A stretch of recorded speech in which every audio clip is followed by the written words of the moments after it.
The Dent Slayer, Matt Boyette. Thank you so much for being here.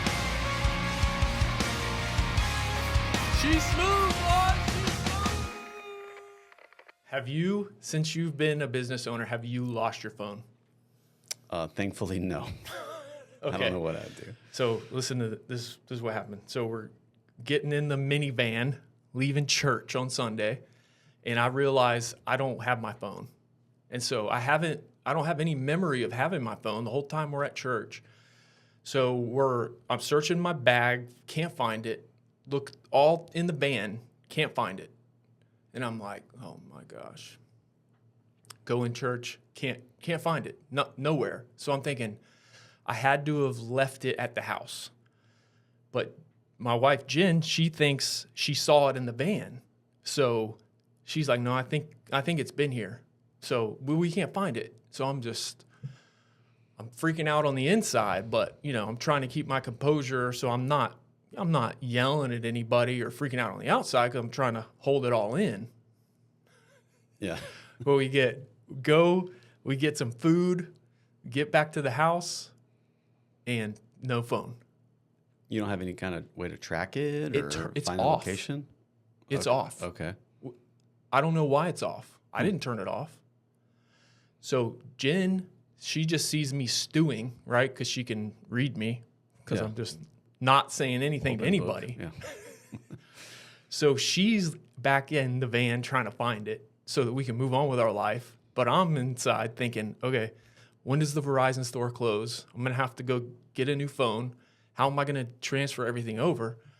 But when we were first trying to find it, she was calling it and it's going straight to voicemail. So it's not on. Yeah. So she goes back to the van. It's pouring rain on the way home, right? Pouring rain, storming. Get back to home. It's not raining anymore. She calls it again, and it's ringing on her phone. She goes out to the van. She thinks she can hear it vibrating. She calls me out there to listen for it. I'm in the van. I can hear it now. We're like, oh, yes. Thank you, God. It's in the van. No. Okay. It's outside the van, but in the front, like in front of the windshield, under the hood, under the wipers. I did not put it there. So either God spawned it there, because I'm just begging him for mercy. Doubtful. Oh, okay, yeah. Or I must have got out of the van, dropped my phone. It was in the grass where we parked. Dropped it in the grass so I didn't hear it. Someone came, parked next to us, and picked it up and put it there. Likely. Very The likely. sun baked it to where it turned off. Mm-hmm. The rain cooled it off, turned it back on. So I didn't have found my phone. That's My wife found it. that sounds very, very likely. Like that sounds very plausible. The second one or the mine first shuts one? off all the time if it's too hot. Yeah. If I leave it sitting on my dash or whatever, very plausible. Everything we have on our phones is just like, I almost want to have two of the same phone just in case I lose my phone again. Well, thankfully you have everything in the cloud now where you can, if you do lose it. I don't think I have mine backed up. Well, Probably should. You should. Yeah, you should. I mean, whether or not it's your photos or your contacts or your apps, I would have everything backed up. Yeah. What are we doing here, Matt? What the heck are we doing? Podcast. I think it was a long time coming.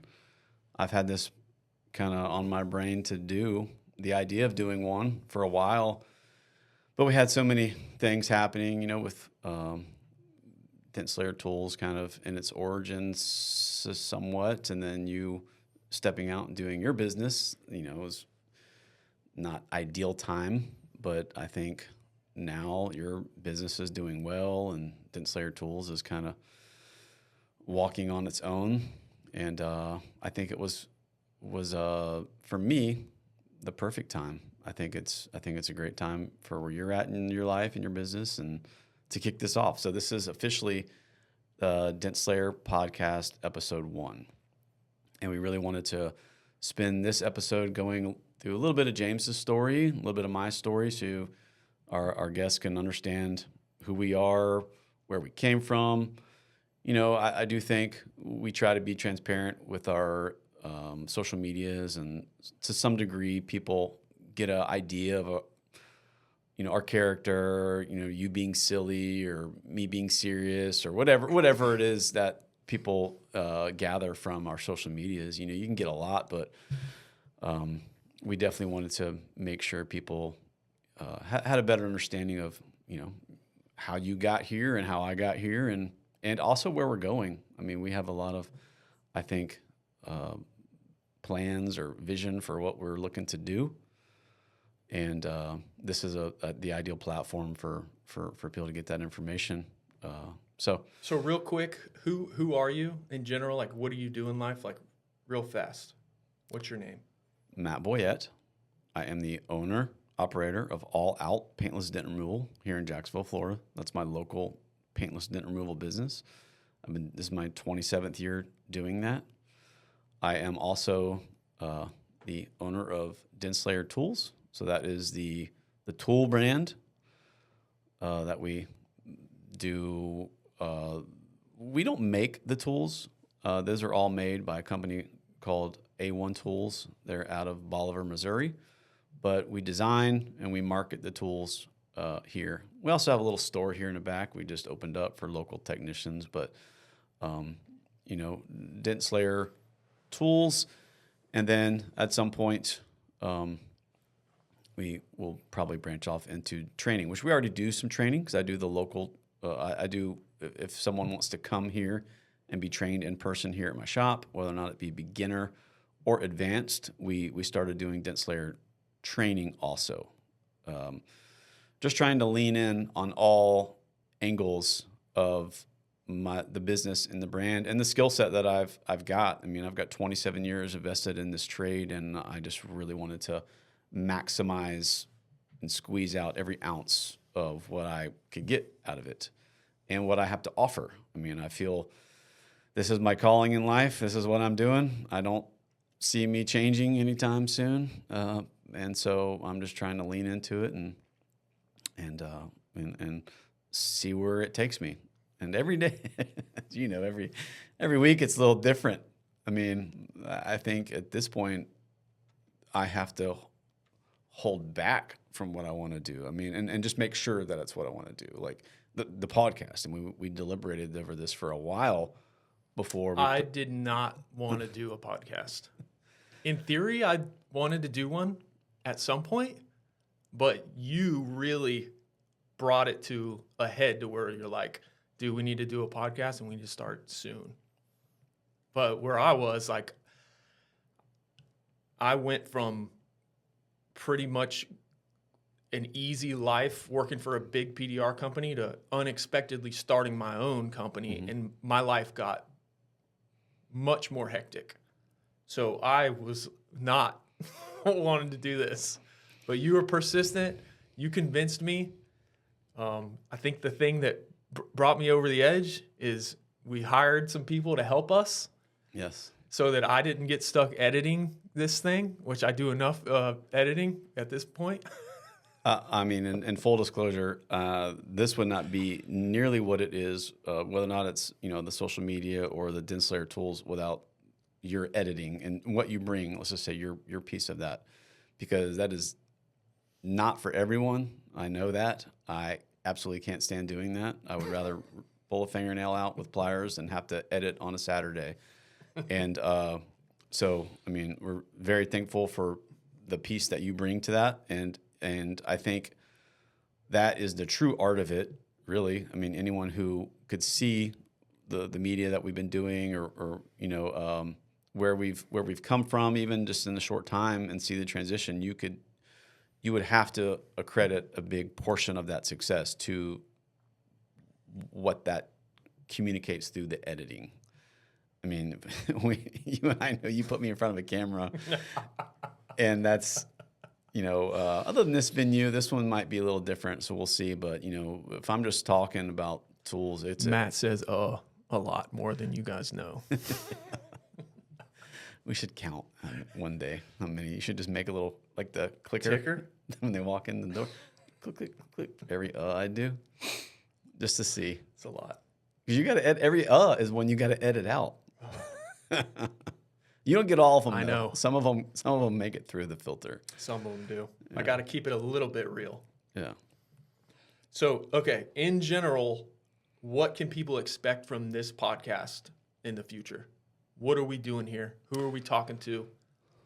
Who's our audience? And then what are we talking about? Okay, so, well, I mean, my desire, there's lots of podcasts out there that are currently available, in this industry or not. And you have your kind of different varieties, this in-person, intimate conversation style. And then you have the... Is anybody in our industry doing this? I don't know of anyone. In person, I mean. No, not in this, not to my knowledge, no. I mean, maybe there is, but I don't know of it yet. I don't know that there are visible to our, we stay pretty ear to the ground with things that are happening in the industry, and so I don't know of it. So we wanted to be different. We really wanted to take some of the high quality content that we've been trying to put out and bring that to the podcast. So we have really good audio, we have really good video, but more importantly to me, that we have really good conversation, because there's something about what we're doing right now where you have this intimacy face-to-face where you can have a conversation that's not interrupted by the lag of the internet or the quality of the video or the timing. Now, there are some drawbacks to this, is all of our guests got to be sitting right here in person. And so we've got some surprises in store for that. I think it'll be... I think we'll all be pleasantly surprised by who comes to sit and be part of this podcast. And we'll probably be surprised. Maybe we'll surprise who won't come. I don't know. But I think if we do it right, Field of Dreams, if you build it, they will come. And that's all I'm trying to do, is really build a high-quality brand. And then we transition it to a high-quality podcast. And I think our industry deserves it. I mean, we're such an established industry now. I mean, I feel it's my responsibility to this industry to give it a high quality podcast, and just, dedicated a room here in my shop.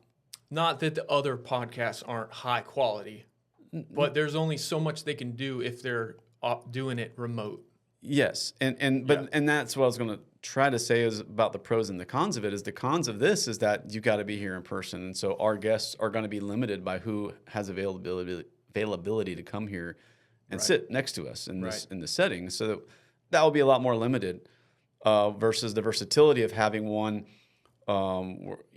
internet or video based, where you can just get anyone on any part of the world, really, as long as you coordinate your timelines. And so you have a lot more potential for guests, but I felt like this is how I wanted to do it. This is how we envisioned doing it, and so this is our best foot forward into the podcast world. And we've already got a couple people lined up and confirmed that will be coming. And so the duration. So we're looking right now to do once a month. We may go to twice a month if the demand keeps up, and if it's not too demanding of our time as fathers and business owners and whatever else we're doing in our life.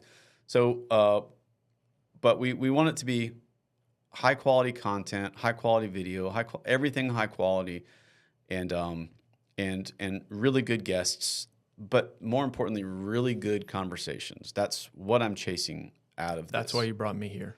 That's why I brought you. So the good conversations. And Dent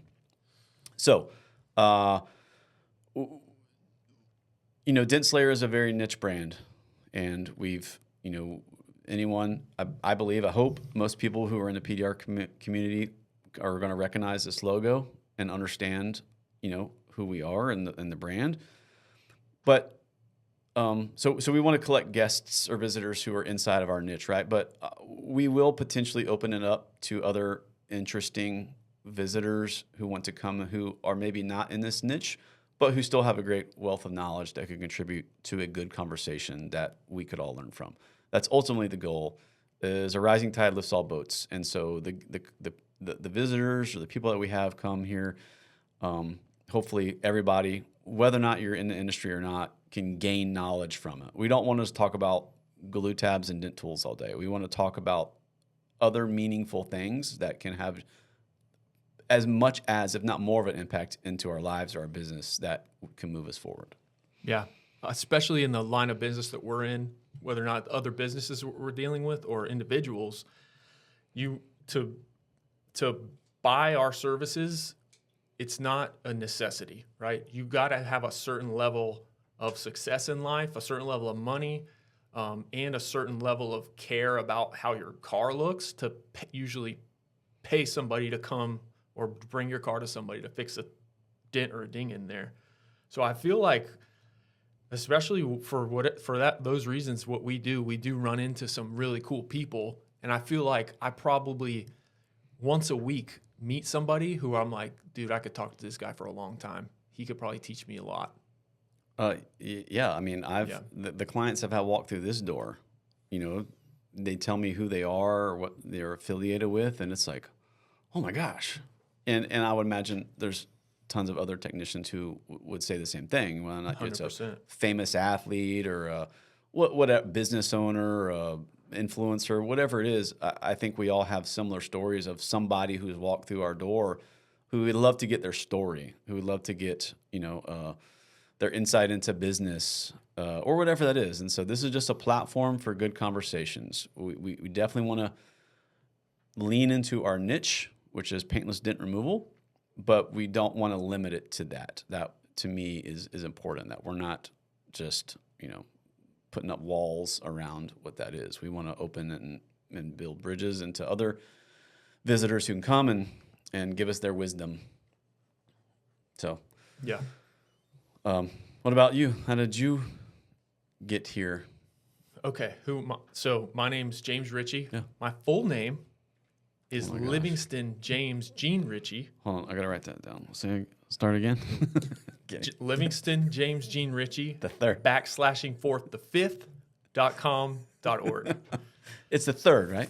It's there. No, I don't have a third. I don't have. There's no suffix. There's just 4 names. Oh, I thought it was the third. Yeah. So okay, I always stumble over this story, but supposedly Livingston comes from the brother of James Taylor, who his name's Livingston Taylor. James Taylor is a musician. Yeah. You knew who that was? Yeah. I like him. Oh, I didn't know who it was. Yeah. Have you heard of his brother? Livingston. Yeah. No. Well, you could YouTube him. Okay. He's some sort of musician, probably B rate or C rate maybe, but the brother of a higher quality, I guess. Okay. So I think that's who I was named after. So there you go. And then James, my second name, just your standard middle name for white males. Mm-hmm. And then Gene is actually spelled like a woman, not like a man. Like Jean. X-Men? Like Gene on X-Men? I don't know. Yeah. I think so, but I think that's after my father's mother, whose name was Jean. So not Gene, so a rich not story Gene with a G. No, not a masculine Gene. Gene with a J. Yes, Jean. I never even put those two together. I never thought about that. Okay. Yeah, so what I have to do with Dent Slayer is I do all of the videoing, editing, photos. Matt really brought me in pretty early on to help him with the Dent Slayer brand. Well, before that, I brought you in to help me with my business, with All yes. Out. Yeah. It started with the videos.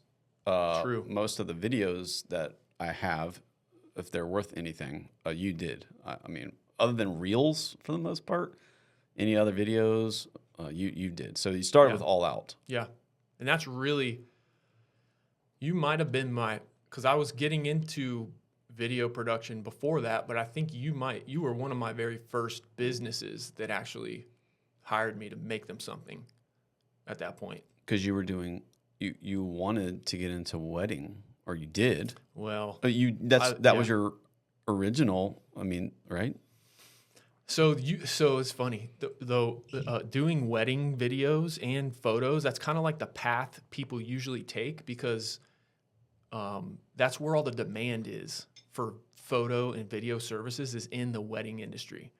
So that's kind of like, if you start to take photos or video, you'll get pulled into that very quickly, because there's a bunch of people constantly getting married, and they want people to take photos and videos. It'd be like hail damage for dents. Like, you kind of just migrate there because there's some money there. There's demand and the money. Yeah. So that did pull me in for a little bit, but I found out pretty quickly that this was not where I belonged. My life experiences and my interests were more and more growing away from a 20-something-year-old girl who's getting married and what they like, and more into business stuff, stuff like that. So, I did, man, you learn a lot in that, though. You learn a lot about video, about talking to people, about how to make people look good on video by doing that. So if you're looking to get into photo or video, you'll probably get sucked into that, but don't downplay, or there's a ton to learn there. So don't be afraid to kind of get into that if you need to for a little bit, just to learn the basics of the trade.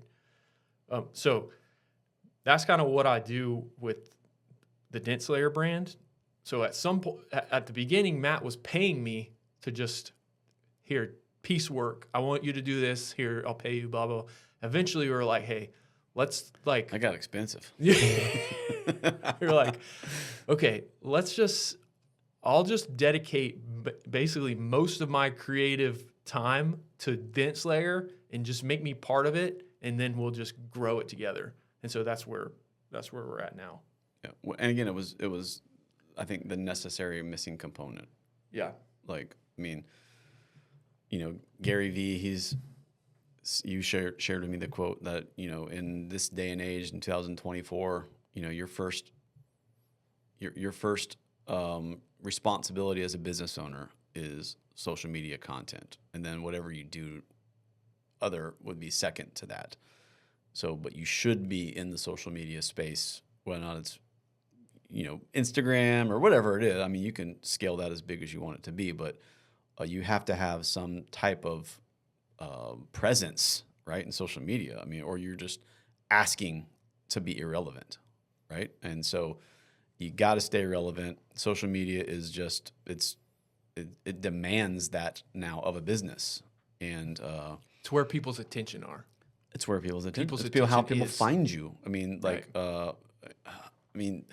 Where we're at, in my location, people find me on Google. I mean, that's a form of social media, I would say. I mean, it's people are finding you through those platforms. No one's opening up the yellow pages anymore, or I mean, they don't even find me from a street sign.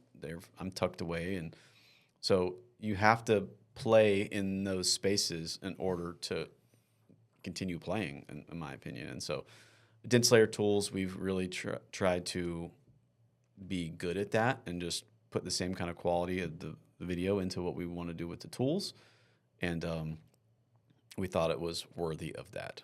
And so that rolls right into what we're doing right here. And I mean, you are the one that is taking, you're building these tools, you're making this stuff, but you're the one that is actually taking some of that money and reinvesting into building your brand. So,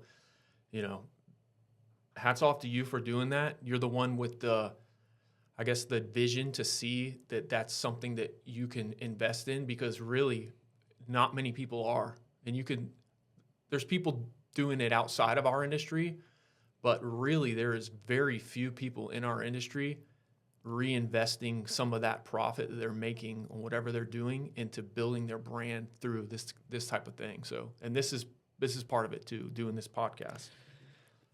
Famous quote by George Strait: "I'm not here for a long time. I'm here for a good time." And I mean, and honestly, like that's how I see it. I mean, I love branding. I love this. Like, I mean, I would rather be doing this and have my money go to paying for these things and getting this going and building this, you know, the room and the marketing. I'd rather have that than sitting in a bank account and me sitting on a couch. I mean, I would be bored out of my mind, and this is fun to me. I enjoy all of it. And I really feel like I'm doing what I want to do. Like, none of it is confining to me. None of it feels, you know, smothering. I mean, there are times, of course, you have stresses and, you know, things get overwhelming. But generally speaking, I'm where I want to be, doing what I want to do. And, I mean, people have put more money into a set of golf clubs and than I have into the things that make me happy. Whether or not it's, you know, this, whatever it is, you name it. I mean, you're going to put your money into the things that you like doing, and I reinvest into what I like doing, and this is the Dent Slayer, whatever that is, whether or not it's the training or the tools or my shop or this room or whatever. I mean, it's, I want to die happy saying I did what I wanted to do, and so that's my philosophy on that. I mean, you can't take it all with you, and why act like you can? So, yeah. Okay, so in this first episode, we really just want to get into both of our origin stories. I'm a podcast junkie. I know you listen to a lot of podcasts, but man, I really love hearing when people talk about going all the way back to, you know, even when their childhood and how they grew up and stuff. So, you cool to roll into that? yeah. Okay, Yeah. so let's talk about you, man. So where are we now, right now, and then where did you grow up? So we are in St. Johns County. We are kind of nestled between St. Augustine, or the city of St. Augustine, and Jacksonville. I would say we're a little bit more towards St. Augustine, but we're right in the middle. And this is just an up and growing area. When I was growing up, this was all woods. This was a, you know, you didn't stop here, and there's nothing to stop at. It was just, you know, Driving from Jax to St. Augustine. there was just pine trees, yeah. And so it was just A to B to get to St. Augustine. And so anyhow, I grew up in Jacksonville. I was born in Jacksonville. What year? 76. 76. And we did move to Georgia for about, we moved to, I want to say Claxton for a little bit. I was very little. And then my brother I didn't know that. was born in Atlanta. Whoa. I didn't know that either. Maybe it was Orlando. Bro. I don't know where he was born. My mom's Atlanta or I think Orlando? he was born in What in Orlando. the He was world? born in Orlando, but we did move to Atlanta. Because y'all were at Disney World whenever he was, I don't know. she was in labor? I don't know. We lived there. We lived Orlando? there because I have family. Okay, hold on. Line this up. I have So family. you're born in Jacksonville in 76. Yes. Okay. We have family roots in Claxton, Georgia, and we have family That's roots rural. in southern Florida. And so my dad's sisters, my dad has 5 sisters, and so they all live South Florida. And so I think at some point we moved down there and back and forth. So I know it was a little bit in Atlanta, a little bit in Claxton, a little bit in Orlando, and Fort Lauderdale area. But regardless, I don't remember none of that. I remember briefly living in Atlanta because we lived on a golf course and we'd go collect golf balls. That's all I remember. And we had mint that grew in the garden behind the house, and I'd go eat the mint leaves. But that's all I remember about Atlanta. So you grew up with some money. You grew up wealthy. No, I mean, to be honest, no, we did not. I grew up. My dad hung.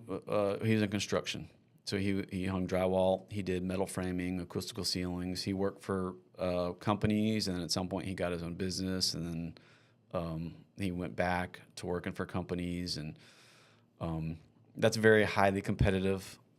But you grew up on Acres Drive.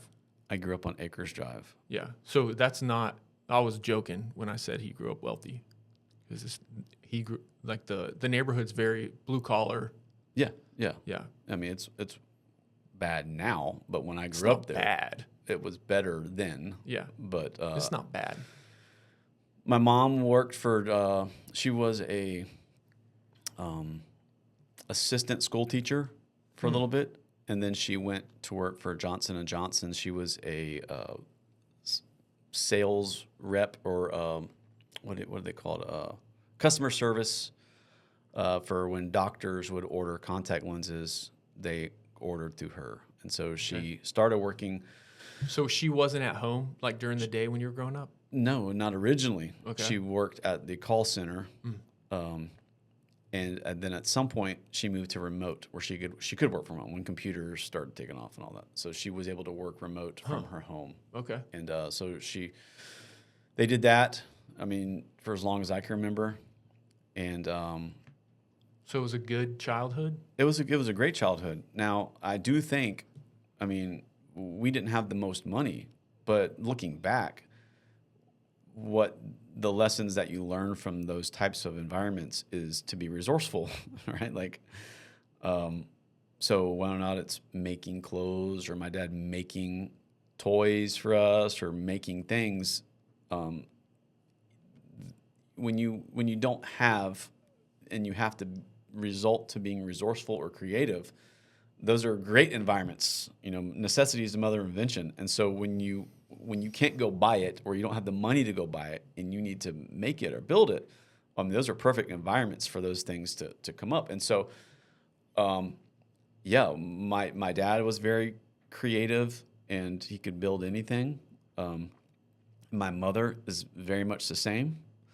And so that's the environment that I was fostered in, is Making stuff. making stuff. I mean, I would make weapons. I mean, I remember being a kid, you know, just making Chinese stars and making nunchucks and maces. I'd have tennis balls with nails all through them. How old were you at this point? I With the mean, mace? not old enough to be doing that. Full disclosure. I mean, I was really young, but we were always building stuff, and that was the Mostly environment. weapons. I built mostly weapons because that was the max of my potential at that moment. And, you know, my mom, we didn't really afford name brand clothes at the time. And so, you know, if I wanted shorts, she'd make me some shorts. And You weren't wearing Jinkos? never, ever 'Cause you in couldn't my afford life. them? And this is before Or you that. This is wanted before them? that. This is before that, when I was littler. Yeah. Okay. But you eventually got some Jinkos. Never, ever have I put those on my body. No. Never. I would have put some money on the fact that you own some Jinkos. Well, you would lose that money for sure. You can. I think they're coming back. They are coming back. Are you gonna get some? Heck no. Okay. Negative. Those are the disgusting. If you don't know what Jinkos are, go Google JNCO, Jinko jeans, shorts. If you do know, then maybe just find another podcast, and then maybe we're not the one for you. 'Cause I'm kidding, but no, that was never adorned my body ever, and never will it. But I would have, but we couldn't afford them. But if we could have, I would have got some. yeah, that wasn't my style. I mean, I was skater. We skater. So going back, so my dad worked constructions. This is a really good kind of segue here. Is that I grew up skateboarding, and skateboarding and Metallica. That was me. And my dad, because he worked construction, he would always bring home some construction debris or 2x4s or scraps of Leftovers. plywood, whatever it was. And I built my first half pipe when I was single digits. I mean, I don't know. I wasn't 10, but I was younger, and I was out there building a half pipe, and I wasn't allowed to use this a skill saw or circular saw, and so I had to use jigsaws, and I would just cut everything out with jigsaws because he wouldn't let me use a operator. So I built half pipes. So for the people who don't know you, your brother Mark. So you have a younger brother, Mark Boyette. He's also a Dent guy. Yes. Yeah. So how much older are you than him? 3.5 years. Okay. Yeah. So he's with you doing this stuff? Yeah, but I mean, you got to understand. If I was 10, he was 6.5. And so there's a big gap there. When you're young. When you're young. Big I mean, gap, obviously that narrows when you get older. So, yeah, he was, but there was a little bit of an age gap there for those preteen, even teen years. You're just interested in different things or your different abilities, you know. So, yeah, we were building ramps. I mean, he was out there skateboarding with us, and we would build the ramps, and we'd have the neighbors come, and we'd all skateboard and just play Metallica all day and skateboard. And so I was building very early, you know, whether or not it's weapons or skateboard ramps or whatever that is. And then, you know, kind of fast forward to... Were you going to Kona Skate Park? Grew up there. I mean, I was, you know, I got more scars on my knees anywhere from that place. So in Jacksonville, where we live in Jacksonville, Florida, has the oldest continuously operating privately owned skate park in the U.S. Yeah, I think there's other ones. I mean, I'm going to get corrected, and that's okay. But maybe they were not privately owned. That maybe started in Southern California that were funded by some whatever. But the Kona Skate Park, that's been run by Marty, the Ramos family, from its inception, to my knowledge. It might have been a year or two, another owner involved in there, and again, correct all you want, but from the time I've been there, going there, it's the same family running it. Yes, but I grew up there. My parents would drop me off, and we'd skate all day, and then she'd come pick us up and go home and Band-Aid ourselves all up and do it again the next weekend. And it was awesome. I want to say I had an awesome childhood. I never felt like I wanted for anything. And when I did, I mean, it was quickly zapped by, you know, having fun in other ways. I mean, like I said, I never remember growing up feeling like I was on the other side of the tracks or anything like that. Like, that wasn't present. It was, my parents made it great, let's just say. So yeah, it was a really good childhood, and I remember turning 16.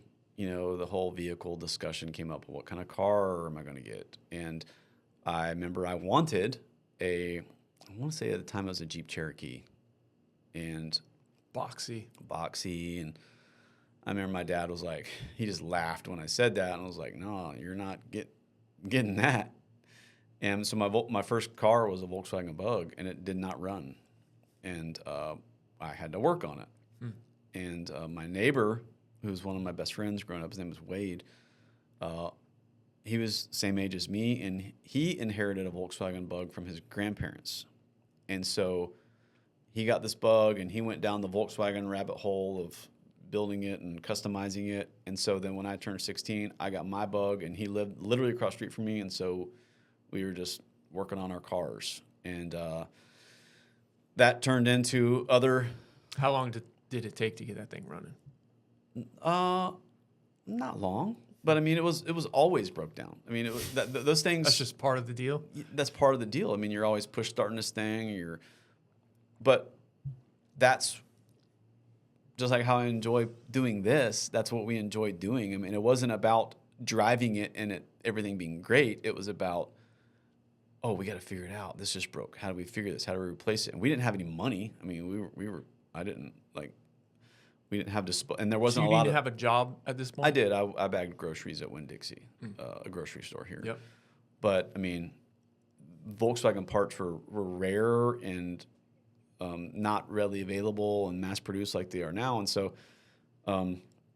we just didn't have a lot of money, so we had to get resourceful, and we're always working on stuff and repairing it and building it. And Were you like fabricating stuff back then, like little parts? well, we did what we could with... Yeah. The tooling we had. So, no, we weren't welding and machining things. Okay. I mean, we had very, very limited tools, but, I mean, we figured it out. Yeah.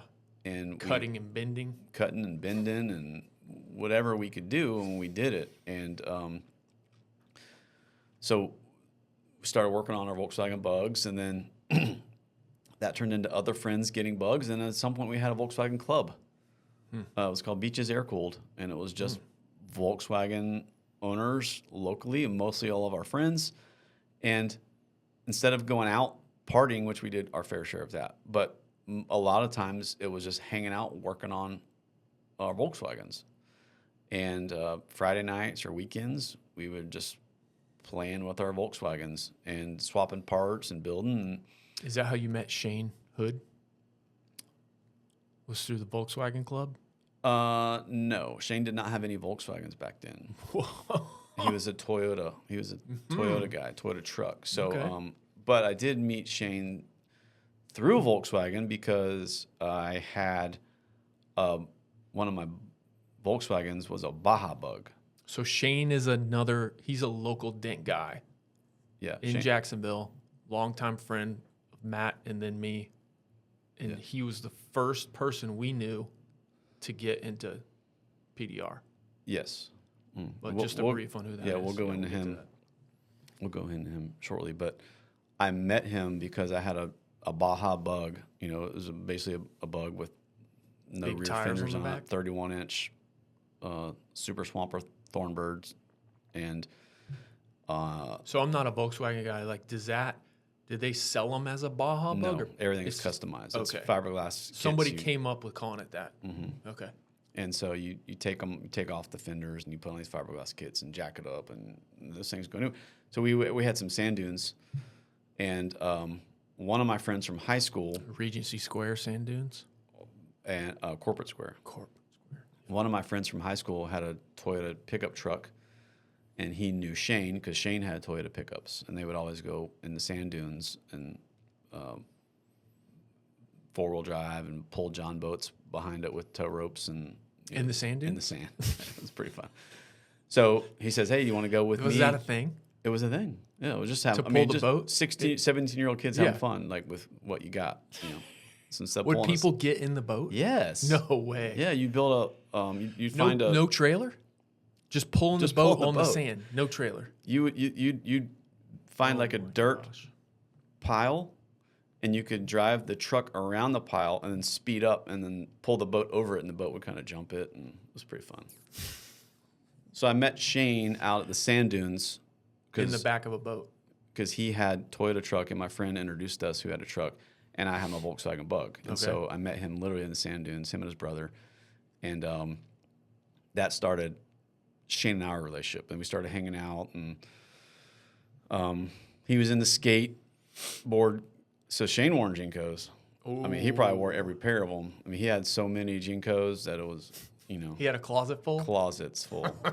But yeah. So, but we skateboarded. We hung out. We were in a going in the sand dunes and 4-wheel driving, or in my case 2-wheel driving on my Bug, and that started our relationship. And so you can kind of fast forward down that line, and me and Shane became good friends. A lot of fill in the blanks here, but then at some point we became roommates, and we worked at the same body shop together. And Shane was a body shop apprentice, and I was washed cars in the back. And a PDR guy came into the shop and fixed a dent on something. I have no idea who it was. I'd love to know, you know. But some guy came in and fixed a dent, kind of sparked the interest of who is this guy and what is he doing? And so just pausing a second, backing up. I mean, I got a lot of tattoos, and I started getting tattooed early on, the day of my 18th birthday. And I got involved in that scene a little bit, and I was really intrigued that my tattoo artists could trade out, you know, doing a tattoo for a motorcycle engine or something. And I'd be sitting in the chair getting tattooed, and some guy'd come in and be like, "Yeah, I'll trade you, you know, for those rims. I'll do it, you know, this on your arm, and you give me the rims." And I was like, I want to do that. Like, I don't want just money, which is, I want the ability to barter. Like, I thought that was slick, you know, like. And so I wanted a service that you could essentially be able to do that with. And I didn't see myself as a tattoo artist, but then, so I started looking to get into body work, and that's, I tried my hand up body work repair and realized I don't want to do this. And so then that's how it migrated into PDR. And when I saw PDR, I was like, that's a service that I could potentially barter with, right? Like, and so it appealed to me on that level of tattoo-like in that way. It's, you know, I'm not just getting dollars. I have a skill that I can, it's a commodity. My skill is my commodity. And so that was very interesting. So Shane found a company here locally in Jacksonville. And I mean, it's amazing if you just reflect back to that time, which was 98 was when I started. And this company was called Automotive Dent Specialist here. And I mean, they had, I want to say at the time, a handful of technicians, between 5 and 10 technicians. And the guy who trained... How did Shane find them? He opened a Yellow Pages? I think he opened a Yellow Pages. No way. And the guy who trained Shane and I, at that time, he'd been doing it for 10 plus years. And so just do the math. This was what year? Well, I started in 98. So if the numbers are up and up, then it would have been 88 he started. And so and so Shane found this company to do him, and they had a handful of PDR technicians. They had a handful of interior people, and they did paint. And so if you could take that company and put it in today in 2024, I mean, that'd be a large company by today's standards, and that was in the beginning. And so I really didn't realize what I was a part of back then. I just knew that they brought me in and they trained us and apprenticed us, or gave you that's how you got trained, is through being an apprentice. You didn't go to a school or anything like that? No school. And so kind of lacing all this together here, the guy who trained me was a amateur pro skateboarder. He has his own signature skateboard deck. It was by Airborne, which is a company, and his name is Bob Reeves. And so he was, I would say, semi-pro. I don't know what the official title is, but he was in Thrasher magazine, and he was sponsored, and he had his own skateboard deck back in the late 90s.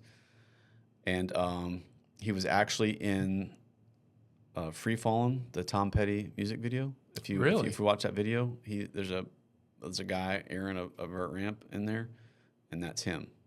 And so he's the guy who trained me and Shane. He trained Shane first. Bet y'all thought he was cool. Of course. I mean, that was the guy, the type of guy that I grew up idolizing as a kid, and then here he is training me, and I get to ride around with him every day, learning this newfound commodity skill. And it was like, this is awesome. And so Shane trained with him. He did the apprenticeship thing. It's about a 6 to 8 week apprenticeship thing where you jump in the passenger seat of his truck and you ride around with him every day and hand him keys and help him disassemble whatever you're doing. And you weren't really fixing dents. You were just doing everything else. And then in the evenings, you go home and you practice on a scrap hood. And so me being Shane's roommate, I saw him the whole process, and then I inquired about being the next one in line, and the bosses, the owners at the time, were like, absolutely. As soon as Shane's done training, you can have that position. And so I jumped in right after Shane. It's funny because my boss at the time, when I put in my 2 weeks and told him I was going to learn to do dents, he was like, Matt, I think you're making a big mistake.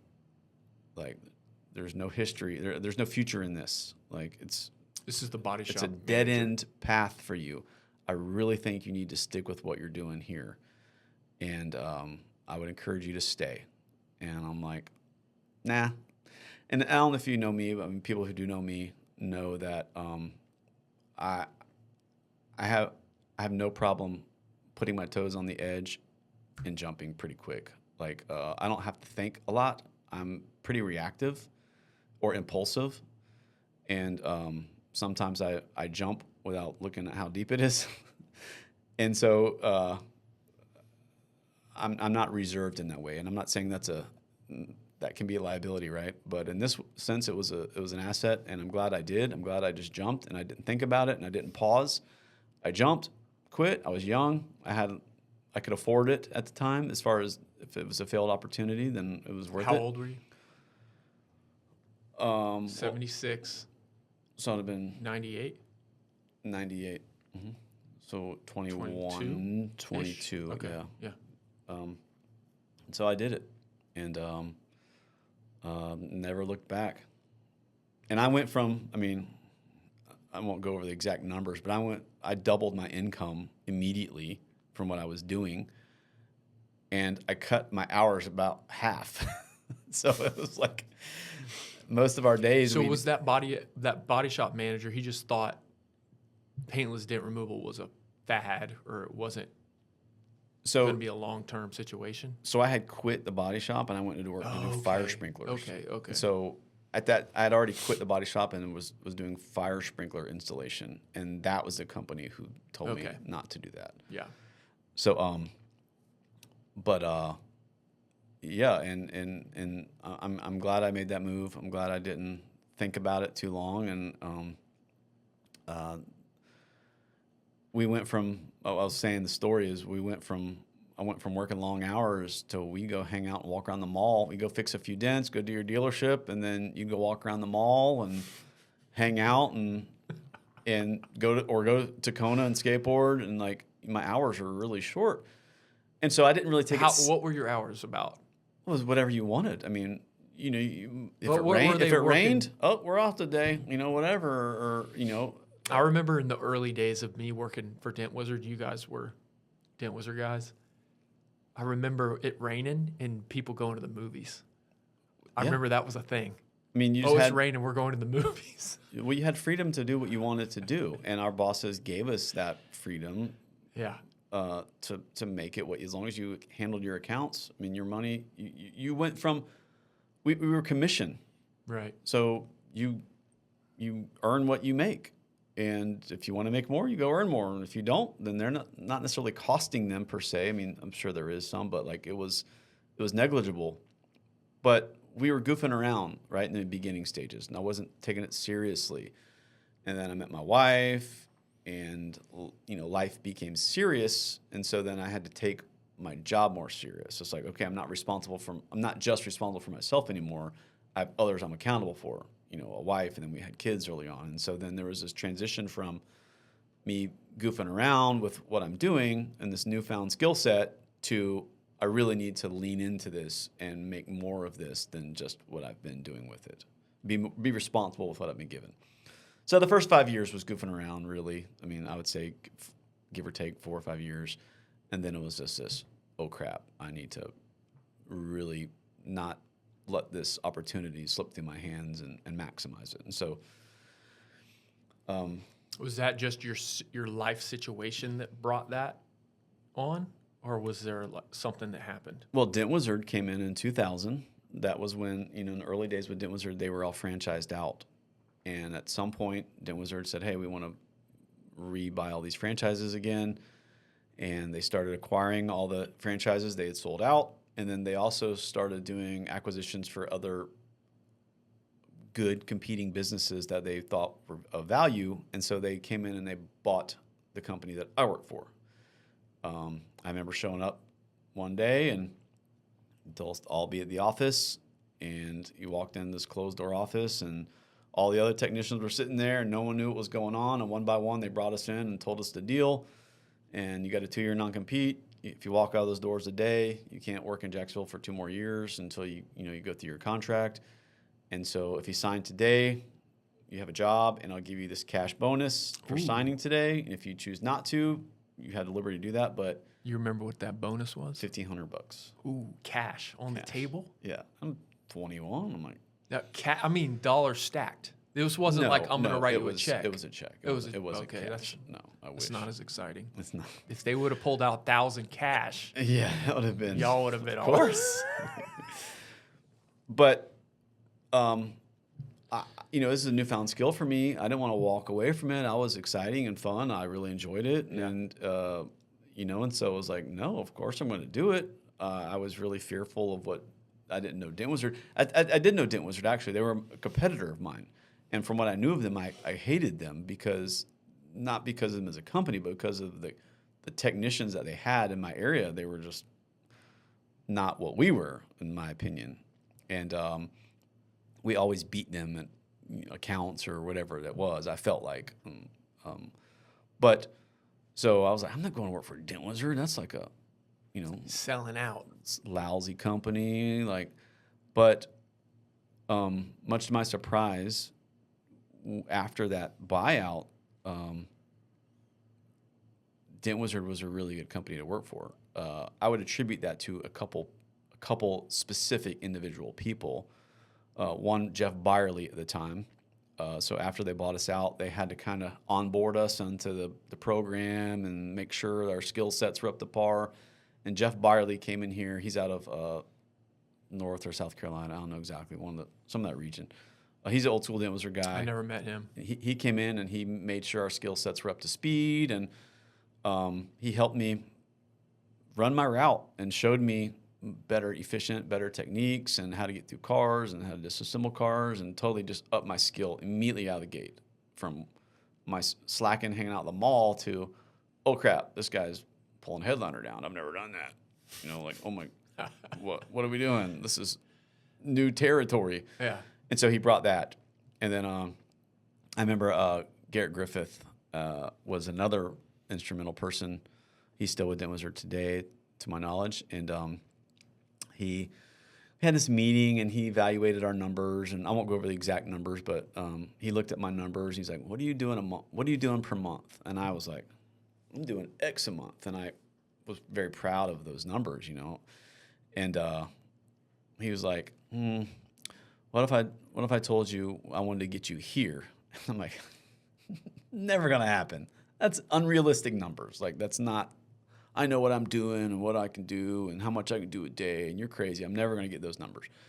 And he's like, if you trust me, I'll get you there.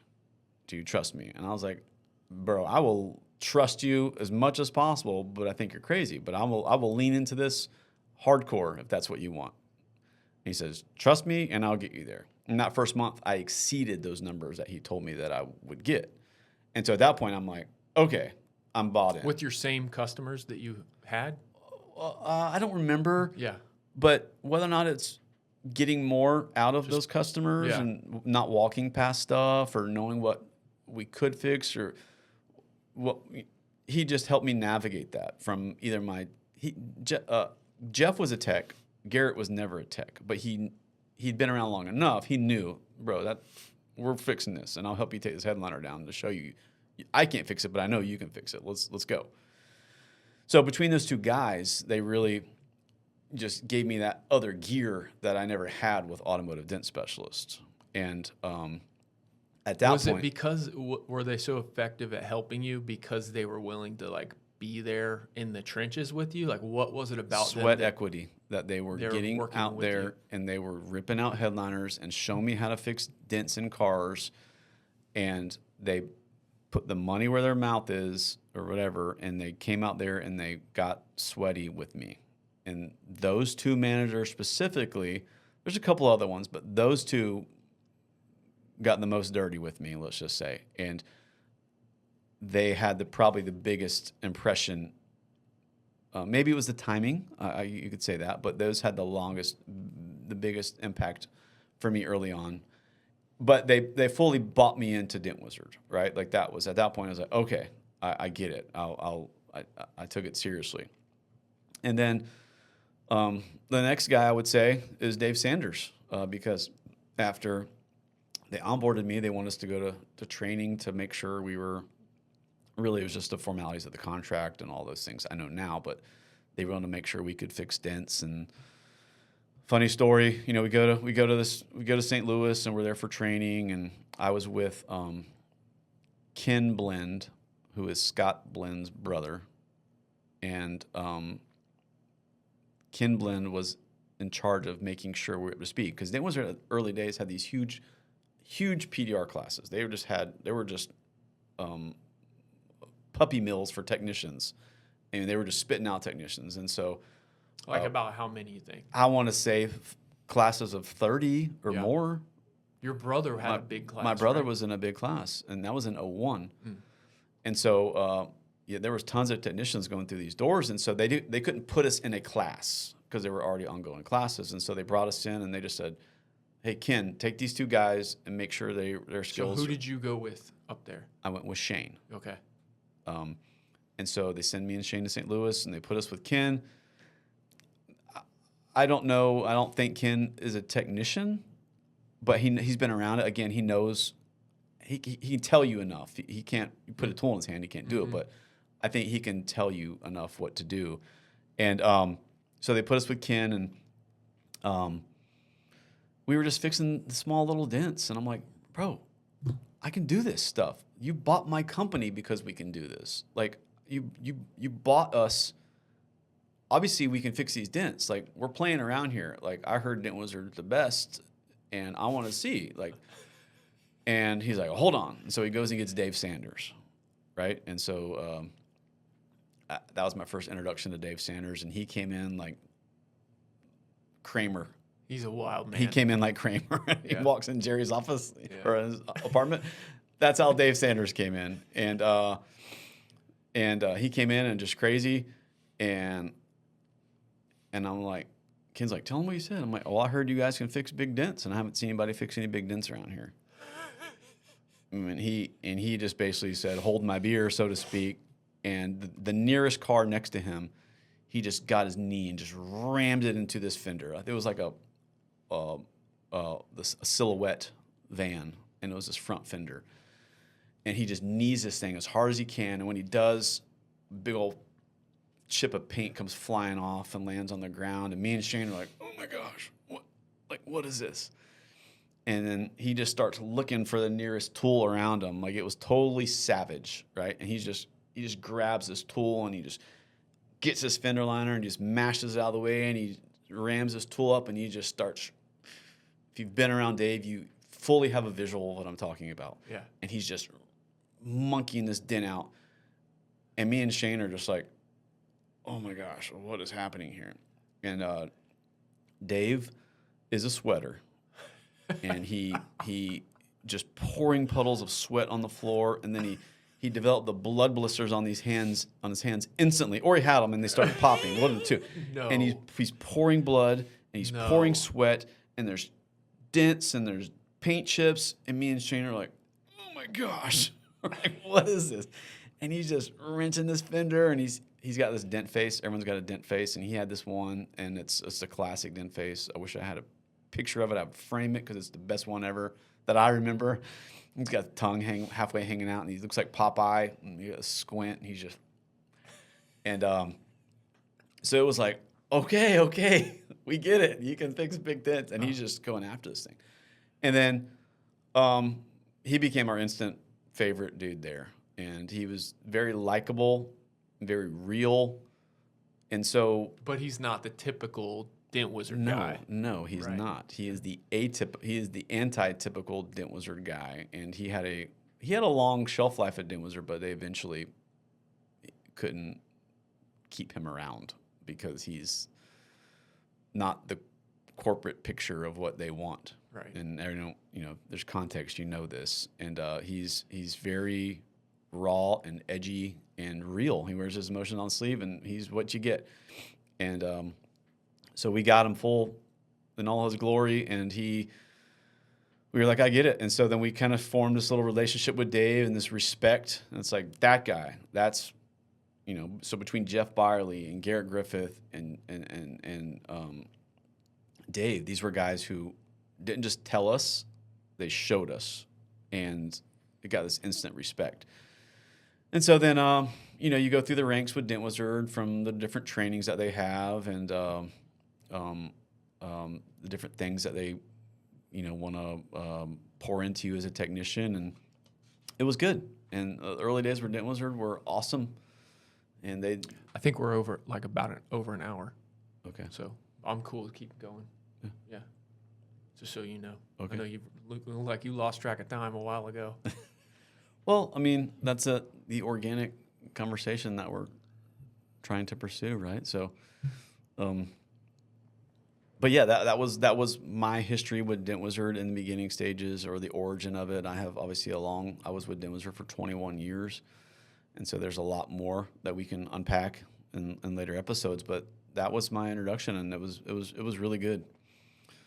What were the best things about Dent Wizard, like just from those early years?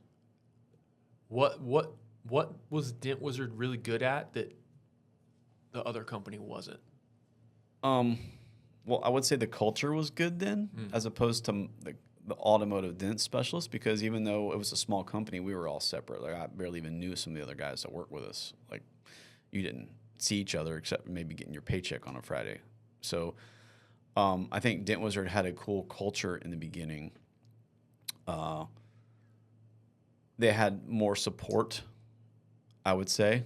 I always had management, some good, some bad. I mean, a lot of the management that I had wasn't worth a flick, but some of the management I had was great. One of my managers at the time, I mean, he got me making sure I did my 401k. Like I was not doing a 401k, and he's like, Matt, Dude, that guy you gotta do this. You gotta do this. Start doing this. Yeah. And I was like, Who you know who that was? Yeah, Ross Ringler. Okay. That was He was ADS, and he came with Dent. Okay. He came on to Dent Wizard, but he really twisted my arm into making sure I was doing my 401k. So many guys don't do that. I remember talking to people when I still worked for Dent Wizard, and or managers, and they were trying to get more people to participate because they're like, dude, the vast majority of people do not participate in the 401k. Mm-hmm. They just don't think, 20, 30, 40 years that I'm going to need some money. But that's insane. Yeah, and I didn't either. I mean, I was still a youth in my mind and not thinking down the road as far as longevity. I was just enthralled with the moment and where I was at, and so I wasn't thinking about 401k or putting away money. And they really made sure I did that.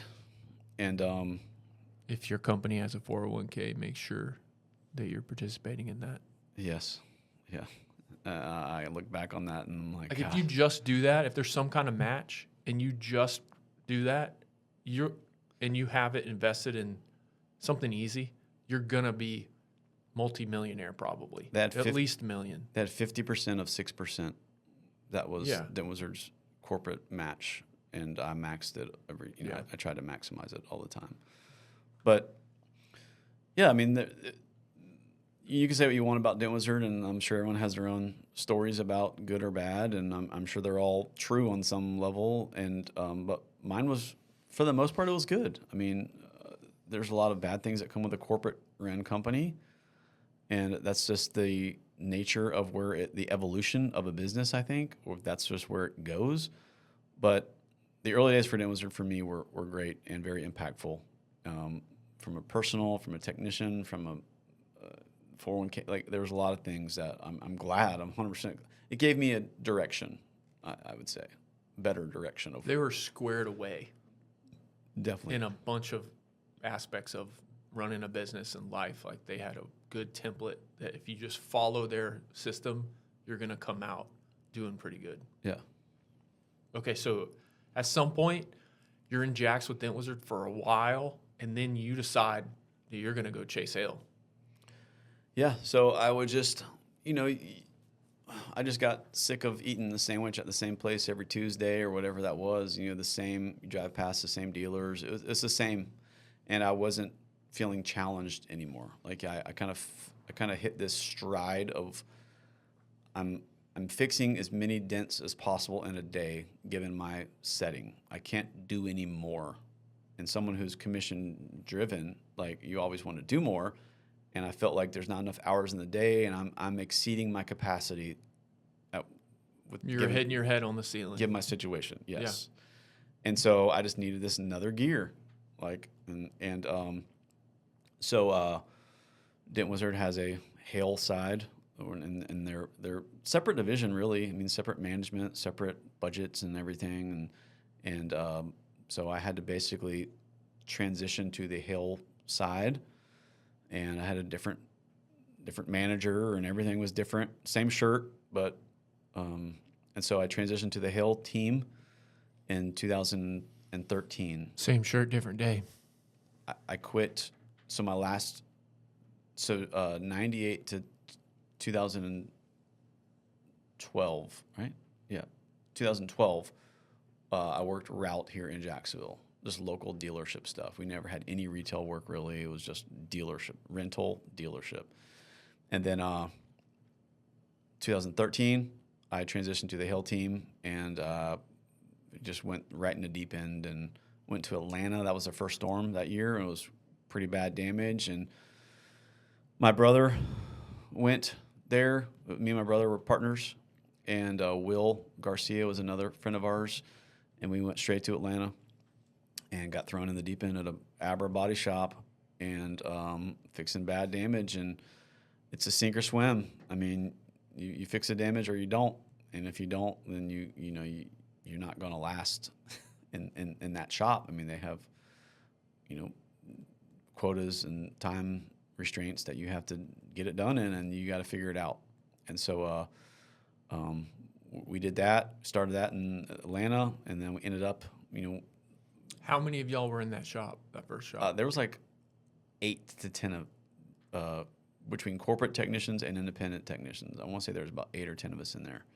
It was a big shop. Atlanta got smoked that year, and so there was hail everywhere. Did you feel when you were like your first days doing hail? Did you feel? It was so scary. I mean, just from the tools and the techniques and the language and had you upgraded your tools to an extent? Yeah, but they were generic. I mean, it's what Dent Wizard tells you need, Yeah. and so nothing's personal at that point. It's just, this is the whale tails, this is the door tools, this is this is the hood stand, this is the light, and go use it. And you're like, I'm not familiar with any of these things. And so it was all new, right? And it was all scary. You're living on the road now, and you're away from your family, so to speak. My family went with me, but you have all these dynamics that change instantly, and you have to deal with on top of this damage that has essentially to be perfect because there's other technicians who are looking over your shoulder, and you're in a body shop with painters and people who know what it's supposed to look like, and you can't cheat it. And it's got to look good, and you got to get it out fast. And it's like you instantly step into this machine, and you have to operate in it, or you'll get spit out of it. And so it was. I mean, I kind of love that, honestly, that feeling of The pressure, the sink or swim. Like, Yeah. figure it out, man. And so we figured it out, obviously. And that year we ended up in Canada, up in High River, which is a town in Canada. We worked up there, and So you and your brother were a team at yes, that starting out? mm-hmm. Yeah. Yeah. And we ended up in Canada, and Minneapolis was a storm, I think, and I got sent home in October. I want to say the last car I fixed was October. And I was freaking out because I didn't have any money set aside to take me this off season.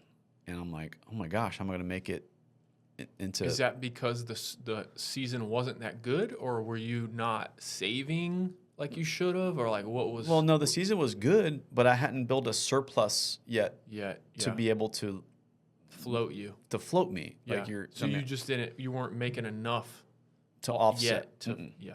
And so... You think that's usually the case when guys start out doing hail? Does it take a unusually good season to immediately float you? whether or not it's a good season, or you being good with your money, or having low cost of living prior, I mean, I don't know. Yeah. But that's a hard thing. It's like you got to have reserves to get you through that first off season, and I didn't. And I got sent home, and they were working some independents, which I was pretty bitter about at the time, because why are you working these guys when I'm a corporate technician? I should be working. That's a whole nother subject. But I got sent home, and then we had the opportunity to go to Australia, and I got That first year? Well, I didn't go. I got asked to go. Oh, okay. I got asked to go, and I'm like, yes, I want to go. And they couldn't get my visa in time, and so I ended up not being able to go. Other guys went who had their visas already established. I think 16 guys went that year, maybe 20, and I didn't go. And so I'm like freaking out because that was going to be my money, And so I'm like, okay, I could essentially sit here in my house until April if it doesn't hail till April. Like, I don't have October to April funds set aside comfortably, and so I'm freaking out. And we got to go do a small ice storm, where the ice damaged some cars up in New York and Vermont. So that helped me. That got me through my off season until the next year. And then I kind of figured it out, right? And I started building up reserves and gets you through this. Probably more aggressive saving that next year. Yeah, you're just learning the dance, right? Yeah. It's a dance, and you had to figure it out. And so, anyhow, it was all interesting. And because you don't want to be, I'm just thinking about this balance, because you don't want to save all your money and be miserable, right? You want to spend enough money to where your life is good enough to where you want to continue doing that, chasing hail, but you got to save enough to where you got to float it. So, but you're not doesn't good. sound easy. Like, but you're not good. Like, you're not efficient. Like, it's all new. Okay. And so like you're it's not like you're at this stride where you can, like, you're still treading water. Yeah. I was, at least. It's Right. like you're figuring it out. Yes. Yeah. And so you're not able to hit that easy street of like, okay, let me just give me another car. Like, everything was a struggle that first year. Technically. As a technician, yeah. Yeah. And, learning the light off of a line board and the tools and leverage and access and everything about it. Okay. Transitioning from a route guy to a hail guy, biggest learning curves for you?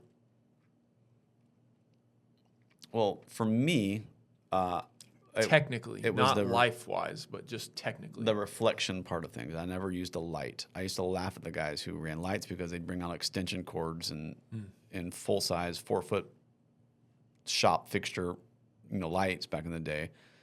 And I was like, man, these guys are freaking slow. Like, you're not making any money dragging a light around a parking lot. And so reflection board is where it's at, because you're faster and you're nimble and you're moving, and like, to me, it's still the way to go. If you ask me, it's still run reflection board. But so I never really used a light. And then you go in the hail team, it's like, oh no, bro, light. You can't. You're not gonna make it through car 1 with that. And so it was like, I got to figure this light out, and I had to figure it out. But then not just the light, you're learning the fluidity of working through a car. I can get through 20 cars on a used car lot pretty quick, and that's a dance, or you got to figure that out, right? It's the same as with hails. You had to kind of figure out, how am I going to get to this car? Where do I start? What do I disassemble? What do I not disassemble? Where am I, and so I got through the technical dent part of things, I would say, pretty quickly. I learned the reflection part, I would say, fairly quickly. But what intrigued me most about hail that year was the efficiency side of things, like how to become efficient, how to not waste time, where do I start, the processes. Like, if you're a dent guy who knows how to fix dents, I could transition a lot of things, but that part of it really interested me, and so I really became a student in what I believe of trying to figure out that side of hail. I told my manager, who was Rob Bates at the time. I remember I never met him, and we had a video call. And before I joined the hail team, I was still sitting. I was at Enterprise on Atlanta Boulevard, and I called him, and we had a talk. And I said, "Well, hey, just so you know, I plan on being one of your top 10 technicians by the end of the year." First year? Yeah. No, 3 years. I said, give me 3 years. I'm going to be one of your top 10 technicians. And he was like, "Well, okay, we'll see." And I was like, "Well, I get it. You don't know me, but that's the point. You don't know me, and I'm going to scramble because I'm going to figure this thing out." Like, that's what I bring to the equation here, is my tenacity, and I think I have that. And they put me in that environment, and I want to say, I figured it out, and I think I hit that goal of year 3. Maybe some would debate that, but I definitely. Did you follow up with him? to see if you. No, he quit. He moved on in Okay. 2014. I think was his. I only had 1.5 years with him at that, and he went on. But You kind of set that as a goal, and you were trying to hit that. yes, Yeah. and I'm not trying to be arrogant in that, like that I have this skill, because the skill wasn't there, but what I did have was the desire to have that skill, and that is different. And if you have desire to have skill or tenacity, then that's different than someone. It's the thing. Hustle beats talent when talent doesn't hustle. I had hustle, and I can develop talent, but guys who have talent, they don't have the hustle, then they're done. And so I just was like, I'm going to hustle this thing up, and I'm going to figure it out, and I'm going to make this work for me, and we did. And being on the Hill team was good. I got to see a lot of things, and go to Australia and Canada and all over the U.S. and got to work with some of the best technicians and amazing technicians, and I was a student of every one of them, whether or not they know it or not. I watched everybody who walked in my tent or who was in a bay beside me, and I studied every movement of their board and what tools they grabbed and where they started on the car and where they set their light and how they set their binge, everything about them. I just studied and I'll take from this guy this, I'll take from this guy this, and add it to my game, and it was really fun. I enjoyed that part of it. I was almost like an addict, let's just say, of figuring out those pieces. It was fun. Okay, so you do Hale until 2019. 2019. Yeah. I remember you telling me. You're like, So I had this goal in my own individual goal of being with Dent Wizard for 20 years. After you hit 15, I'm like, I want to hit 20. I mean, that was just a personal goal for me. And so I said I'm not going to quit under duress, because there's a lot of ups and downs with working for Dent Wizard, and there's lots of opportunities to quit under duress, when you're mad at a manager or a job or whatever. And I always tell myself, okay, I'm not going to quit under duress. When I do, I'm going to be of sound mind and judgment, and because it's a big decision to walk away from a company who I'd been with for, at that time, 20 years. And so I really took that seriously and set that goal for 20. I'm making it through 20. And at the end of 2019, I was at peace with quitting. And my family, because they travel with me, we can go into that a later date too, more another episode, but they traveled with me full time, and they were getting to the point where I was exhausting for them, and it wasn't the best environment for them to be at full time. And you could see the clock ticking, and I just said, okay, well, and plus I kind of felt like I wasn't challenged anymore. Like I kind of figured out, and please don't take this wrong. I'm not trying to say I figured it, but like I just wasn't feeling challenged in what I was doing. And I wanted the challenge of running my own business and seeing what that looked like. And so we decided to quit and start my own brand, which was All Out Paintless Dent Removal, and that started in January 1st of 2020, which is crazy because that's right when all the whole COVID thing unfolded, and I just quit, but it was so perfect. I mean, because I don't know that another Dent Wizard technician has been back to Australia since the last time I went, because they quit traveling overseas, and you had a lot of the lockdowns. Whether or not it's here in the States, and the difficulties with traveling restrictions and visa, and so I feel like I quit at the ideal time, as opposed to the prior year where I was all over Canada and all over Australia and all over the U.S. and making good money, and then I quit, and then COVID happened, and then that wasn't really a thing anymore, traveling outside of the U.S., at least for Dent Wizard. I think they're going to Canada now, but I don't know that they've been back to Australia. But so when you quit, you had a plan, right, for your local business. Like in general, what was your plan? How are you going to? My plan was to stand on the side of the road and hold up a sign that says, "We'll fix dents for food," until I figure it out. That was the only plan I had. Like I know how to make money. I don't know how to run a business. That was all new things to me, and I was scared of what the business side of things, but I knew how to use my hands to make money. So I knew I had that skill set. And so I had to just be confident in that. And I was like, well, I'll figure out the business end. But if I got to go literally sit on the side of the road and say, we'll fix dents for food, then I will figure it out. Like that hustle. You're fine with that. Yeah. Yeah. Yeah. And I told my wife, I said, if I got to go get a part-time job with 5 guys, I'll do it. Like, Because the important thing was that you were getting your kids, your family back in Jacksonville. yes. Yeah. That was so you were willing to do whatever it took. That was my happen. why. Yeah. That was my why. Yeah. And I mean, made some really good money in 2019. The best money I've ever made. And that was the last year I quit with Dent Wizard that year. And I walked away from a very, very, very good income to nothing. I mean, no promise of $1 essentially, other than what can do with my skill set. And I told you, I'm not scared to put my toes over the edge and jump without looking how deep it was. And I did again. And I landed safely. I mean, we landed in 2020 and it was like, oh my gosh, it's COVID. Like, this is the worst time to open a business. But we thrived.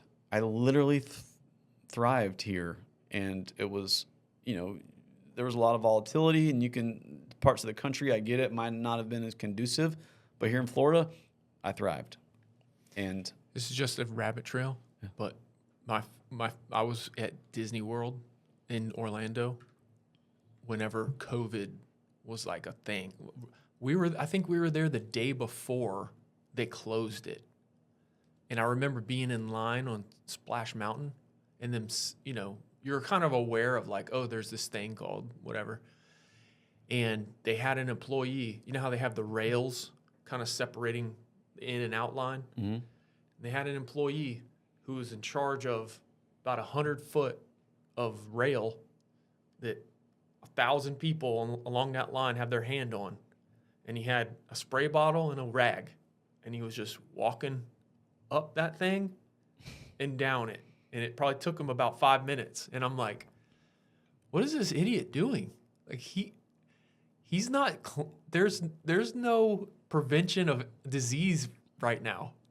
This is just for show. This is just, they're having him do this so that the people who will just trust that everything's under control will see, oh yeah, they're doing things to make sure that this disease doesn't spread. But like, I just remember that. Optics. And I remembered seeing that and knowing this is not doing anything. Yeah. And then that being almost like a symbol of what was to come. So crazy. I stood in Lowe's, and they had circles on the ground that were 6 feet apart. Yeah. So if you stood in line, you had to stand 6 feet behind the person. But the registers, when you went up to the registers were close. So back here, 6 feet apart.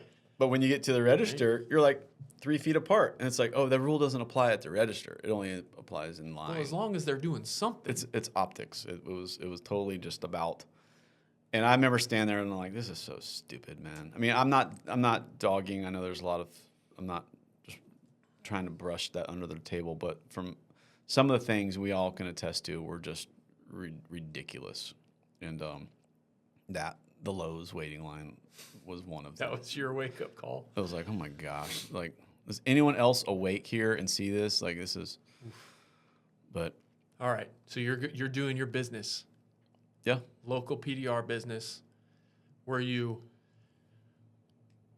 planning to do all wholesale? Were you planning to do heavy retail? 50-50. Yeah. When I came back, I told my wife I said, here's my plan. Here's my business plan. I want to have a retail shop within the first 3 years.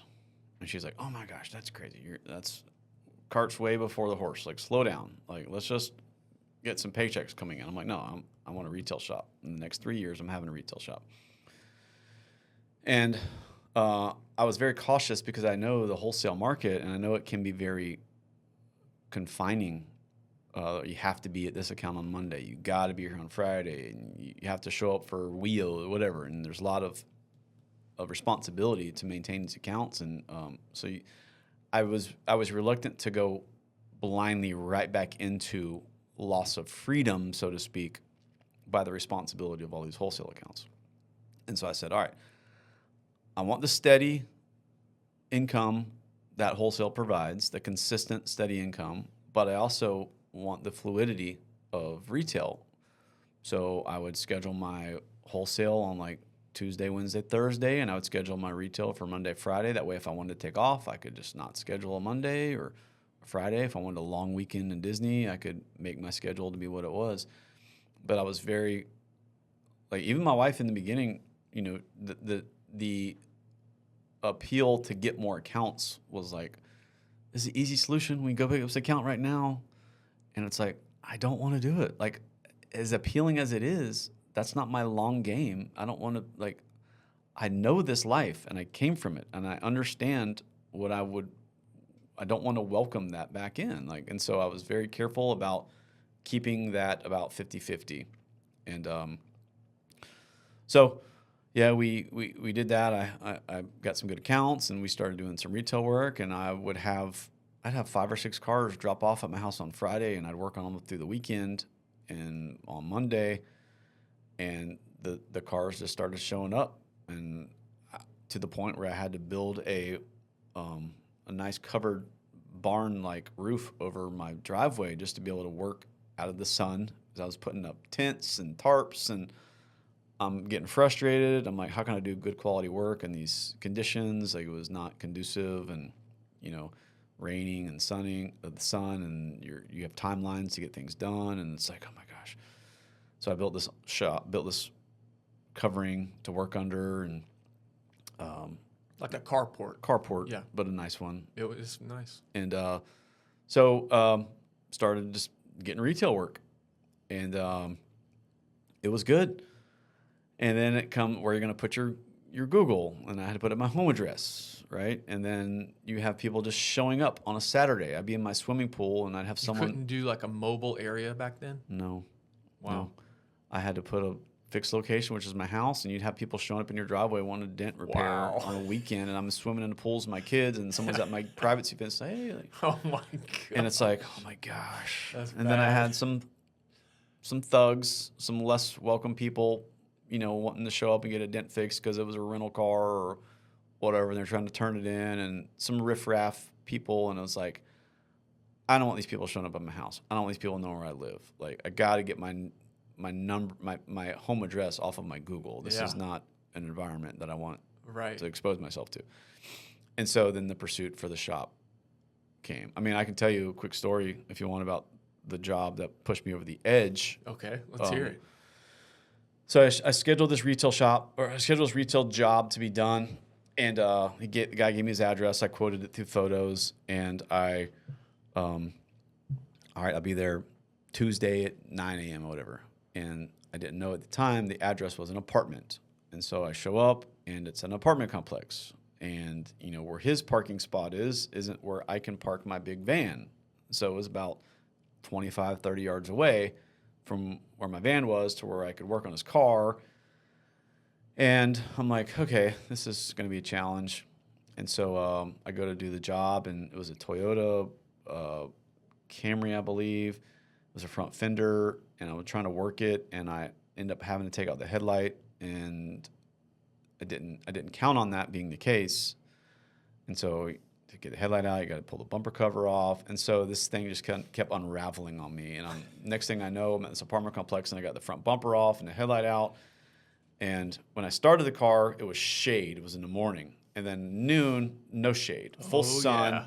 And I'm just baking. I'm sunburned. Every dent guy knows what you're talking about. I'm parked in this spot, but the window right in front of the parking spot was some random person's apartment. And I'm banging, and they're looking out their blinds. And I'm like, and the owner comes out. He said, "Hey, are you almost done? I gotta be at work at noon." And I'm like, "Oh my gosh, oh my gosh, oh my gosh!" Like, I was about to explode. And I'm like, how can I do good quality work that I want to do? And I'm just, all these circumstances are against me to be able to do that, right? And I'm like, this is it. I'm not doing this anymore. I am that guy who, I mean, they were walking around me holding their dogs tightly, like, because I was, like, you know, the trashy guy in their apartment complex taking some car apart, and I just felt like this isn't what I want. This isn't the look I'm going for. And it was like instantly like I gotta get into a shop.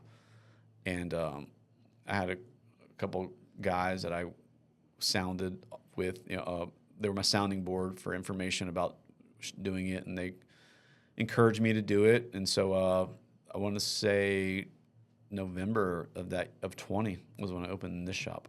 So I told my wife 3 years, and it was First year. 11 months, opened my own shop. Wow. Yeah. And it was the same thing. Like, is it going to work? I don't know, but I'm just going to figure it out. Yeah. And so we figured it out. And this is the same shop I've been in since November of 2020, and it's been good.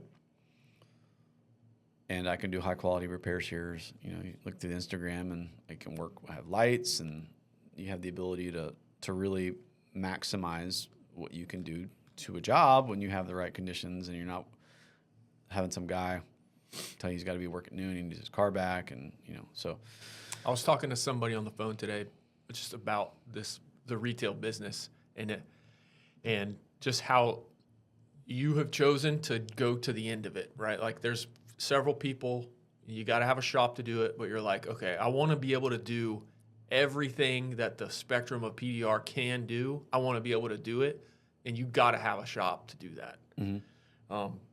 Like I do retail, but I just do mobile, and usually when it's to a certain point, if I have to start taking things apart, like a door off or something like that, I'm just telling them to call Matt. So you do if you're gonna be able to do everything that we can do with this trade at this point, you need a shop. You can't have everything in a van or a truck to do all these things to a high level. You can, but you're just going to run into a lot more challenges. So yeah, where I'm at, I realize that I am limited in my scope of what I can do. Even if my skills could take me further, I can't engage that part of this business. Yeah, and it's just knowing your realm of operation and your that because you don't want to get above your bite off more than you can chew. As far as a repair or a time constraints, there's a lot of dynamics that you have to factor in when you take on a job that you need to be contemplating in your head and not bite off more than you can chew. And I realized that early on, but I didn't want those restraints. I wanted to be able to, whatever repair came my way, I wanted to be able to do it. So that was the desire for me, was to have that shop. But there's lots of guys who do mobile and they do it well. But even like Bryce, it's deceiving. Bryce is amazing, and Bryce, for the most part, is mobile. But Bryce has a shop. Bryce who? Bryce For Kelly. people who don't know. Bryce Kelly. He's one of the best in the world, and he's out of Orlando. But he even has a shop. He hopefully we'll have him on one day, and he'll tell us more. But he has a shop that's on his property that he does these really involved long-term repairs at. He can do. I don't doubt his ability to do them in the field. He can. He's honed his skill set in order to do a high level, complicated repairs in a driveway. But he even knows, nah, I'm gonna take this one to my shop. So there are limits on PDR, and there are limits to what I would want to do in someone's garage, you're on their time when you're in their garage, right? Like, kids got to go to bed. You ain't banging on a car. I can stay here and work till midnight I want, but you're limited by their time if you're in there on their property. Lights out, or quit banging, or you're the neighborhood, and whatever. At a certain point, it serves everyone better if that car goes to a shop. Yes. Yeah, I would say. Yeah. How are we on time? We've been coming up on hour 45, coming up on 2. Okay. Let's just send it. Okay. Send it. Yeah. All right. So where are you at now? You got 2 shops now. Well, just give a little bit more context to that. So after I opened my shop and I realized what I had the facilities to do, because now I have these facilities, and the sky's the limit, right, with what I can do in my facilities. I realized, man, I really need to go get training on retail work. And plus that was coupled with my desire to grow, to be challenged, right? I mean, I would say that's been my theme for me as a technician, is always trying to put myself in the crucible of having to rise to the occasion or being challenged in some way to better myself. I mean, I kind of thrive in that environment. And so I realized I need to go get trained by Bryce. And me and my wife contemplated it, and she's like, Matt, you know, I think you're a really good technician. You've been doing it longer than him. What is he going to teach you that you can't do? And I'm like, I can't tell you what he's going to teach me. I don't know. But I just know I need to go get trained by him. I need this for me. I need to do it. So I appreciate your input into this, and it is a mutual decision. I will take that in consideration, but I need you to let go and let me go do this, because I got to do it. And I won't be content until I do. And so she was cool with it, and it was a mutual decision to go do it. And I stroked the check and went and got trained with Bryce, because I wanted, if I was going to be able to tackle those kinds of repairs, and I wanted to make sure I had the ability to do those repairs on the same type of level that he is. And so I spent the money, went got the training with him, and money well spent. And I'm glad I did. And since then, I mean, it's really given me confidence to be able to take on some really, really complicated, high-level repairs that I never would have taken on if I had not gone and trained with him. I mean, that's just flat out the truth. Is whether or not I had the abilities prior, whether or not he taught me anything, I mean, I can't definitively answer specifically technical knowledge that I gained from my week with training with him. I mean, there are things, but like nothing's monumental technically that I learned from him. But what I did learn from him was that I have the ability to do it, right? So you could say in a way that what was there, potentially he just extracted. I would say that might be the gift or what I gained from that was he pulled that out of me and showed me I have the ability, gave me the confidence, and you got this. And again, I don't mind. He basically was almost like a seasoned coach to kind of bring you to the next level. Mm-hmm. Yeah. And I mean, with that, I just kind of put my toes over the edge and jumped again, and I started taking on repairs that I didn't know if I could fix, but I just knew I'll figure it out. I guess I will. I mean, I have no other option. I'm not going to let it leave not fixed. So something's going to happen. Something's breaking. It's not going to be me. I'm going to fix this car. And, but you have to have the desire for that. That is, to me, the ultimate component to that, or piece to that puzzle, is that tenacity to want to do that. I don't know if that It's called the eye of the tiger. The eye of the tiger? I don't know. I mean, I just have that that pursuit of wanting to figure it out. And I really like the experiment or the process of figuring that out and feeling like, oh my gosh, this car just shipped from North Carolina to me, and this guy trusted that I can do it.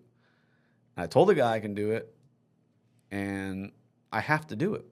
There's not an option of me sending the car back unfixed. I have to fix it, and I don't know how I'm fixing it, and I don't know, but I've got to. If it's a tool, I'll buy it. if it's a skill, I think I have it, or I'll figure it out. Like I know I have the ability to figure things out. That is not a questionable skill for me. There are lots of skills I don't have, but I don't question myself in my tenacity or my ability to figure it out. And so I like that process of putting myself in that environment and making myself figure it out. So yeah, I think I'm just listening to what there's some patterns that I'm seeing here. I think there's a lot of people who are more conservative about risk taking, where they try to mitigate the risk before they do anything. They want to get the training or prepare themselves before they take any kind of risk.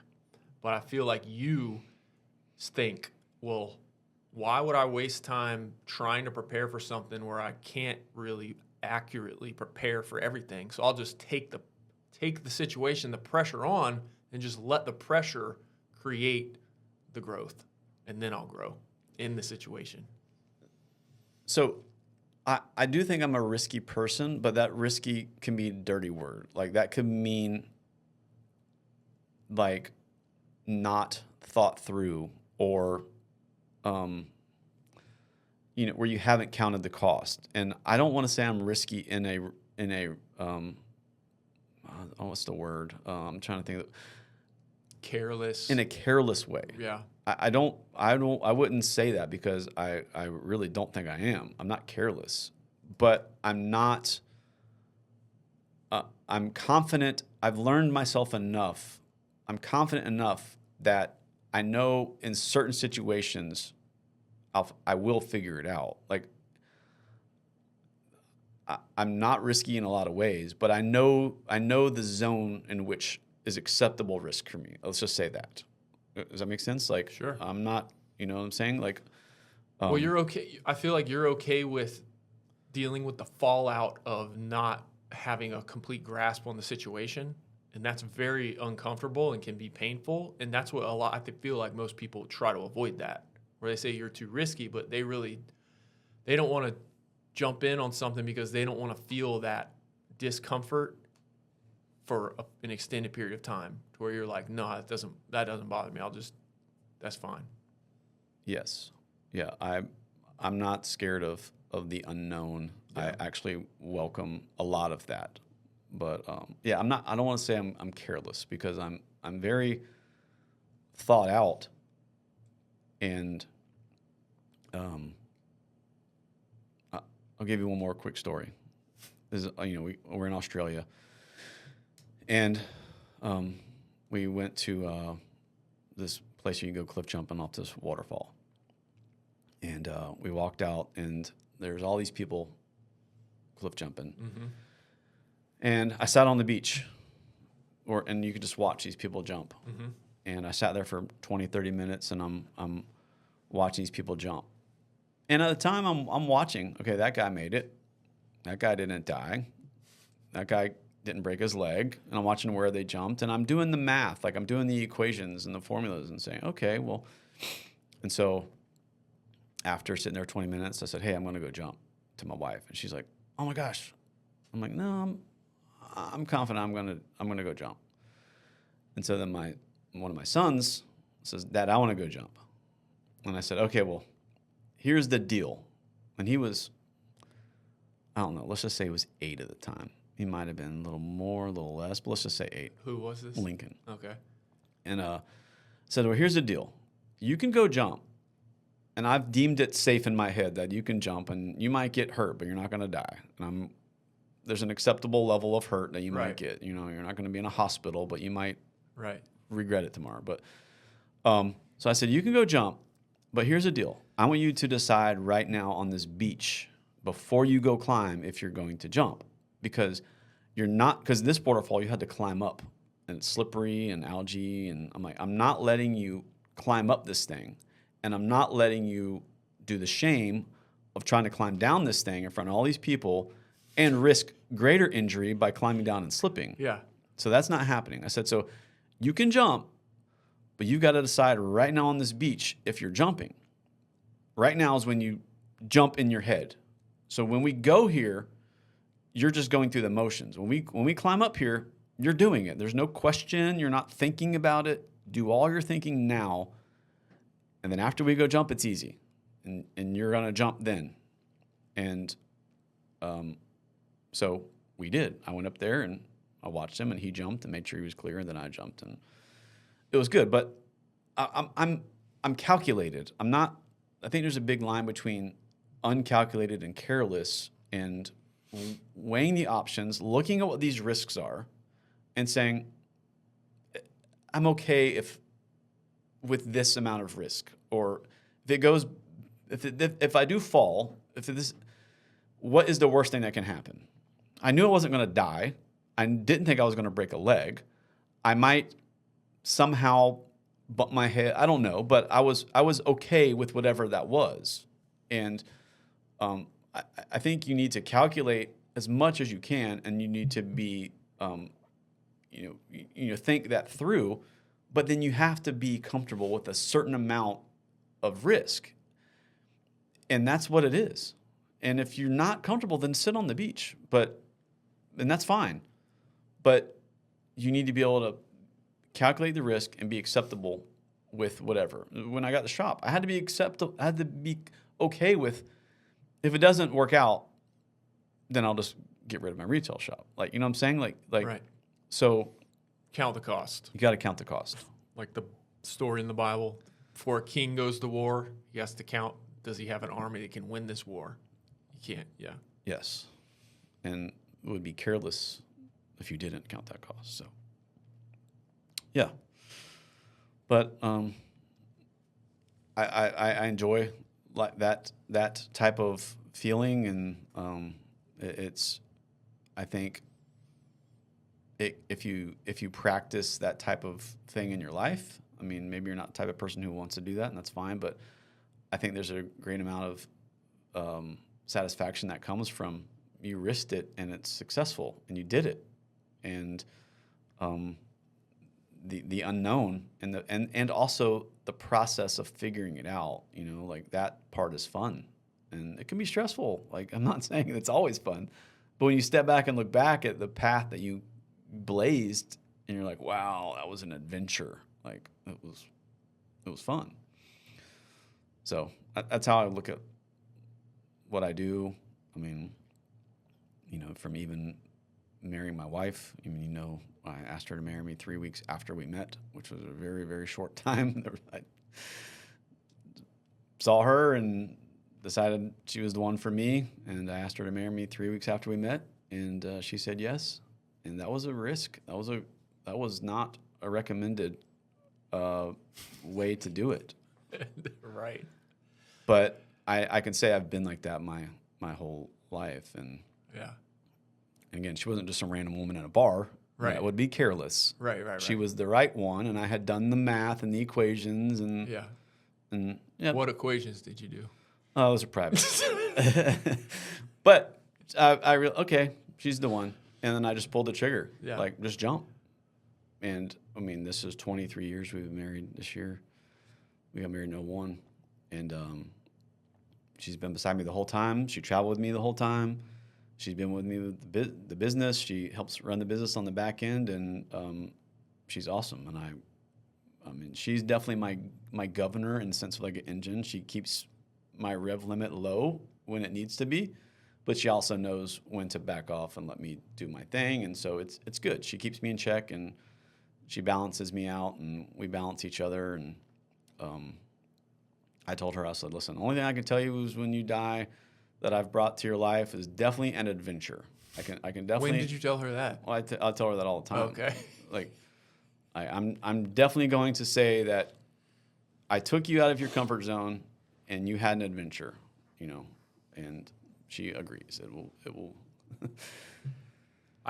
I think, I don't know if I've really realized this until later in life, but how much a good wife enhances what you do.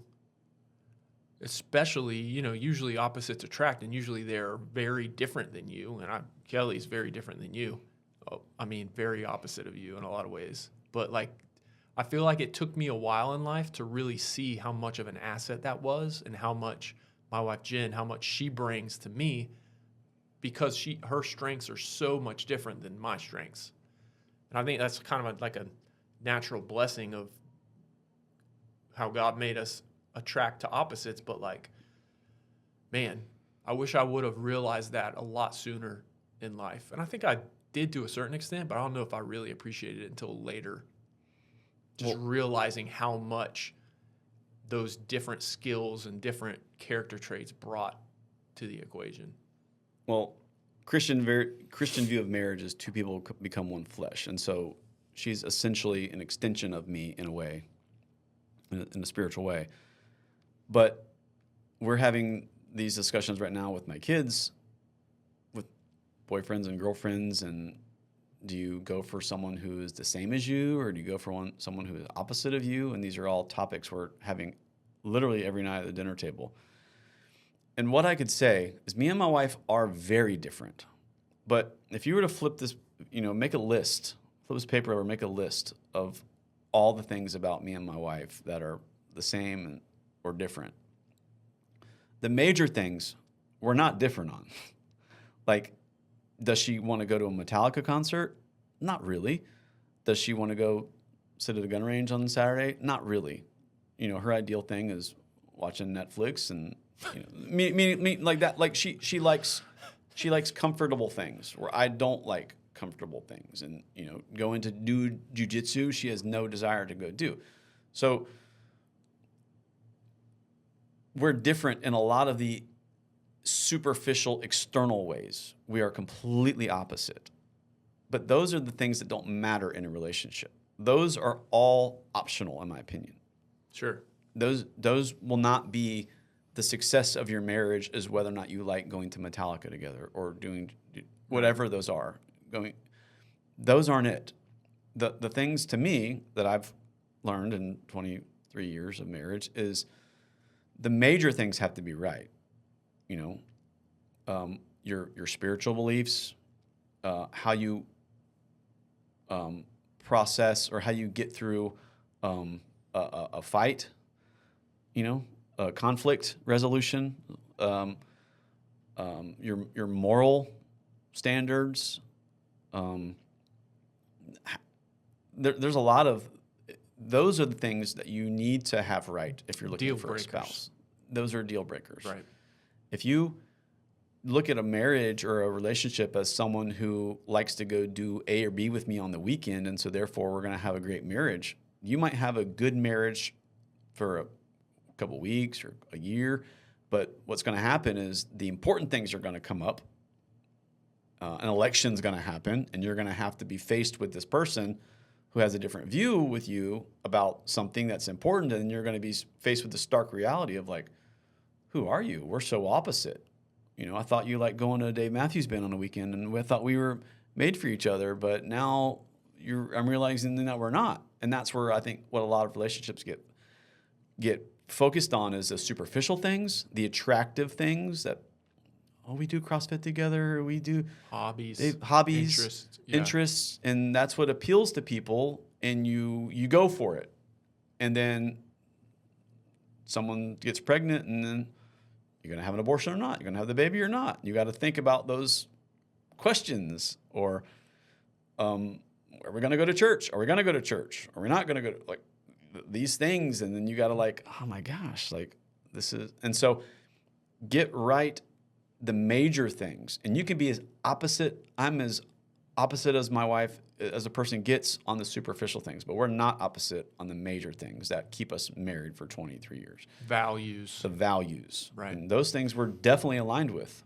And I don't know, and you could say it's sappy or whatever, but there's not a day that goes by where I get tired of being beside my wife. I'm never bored. I'm never over her or annoyed or, like there's... You're never annoyed? I get what you're saying, but you know what I'm just saying. said that. There's like... In general, there's... I hear lots of guys saying, I can never work with my wife. I can never go on a road with my wife. And yeah. I mean, honestly, I feel sorry for you because my wife is truly my best friend. My kids ask me, Dad, who's your best friend? And she's definitely it. Yeah. Because I always enjoy being around her. I never get tired of her. Right. And that is a sincere statement. And I think that comes with being aligned on, if she's an extension of me, do I get sick of being around me? Like, you know what I'm saying? Like, if you look at it that way, like, Yeah. no. I mean, it has to.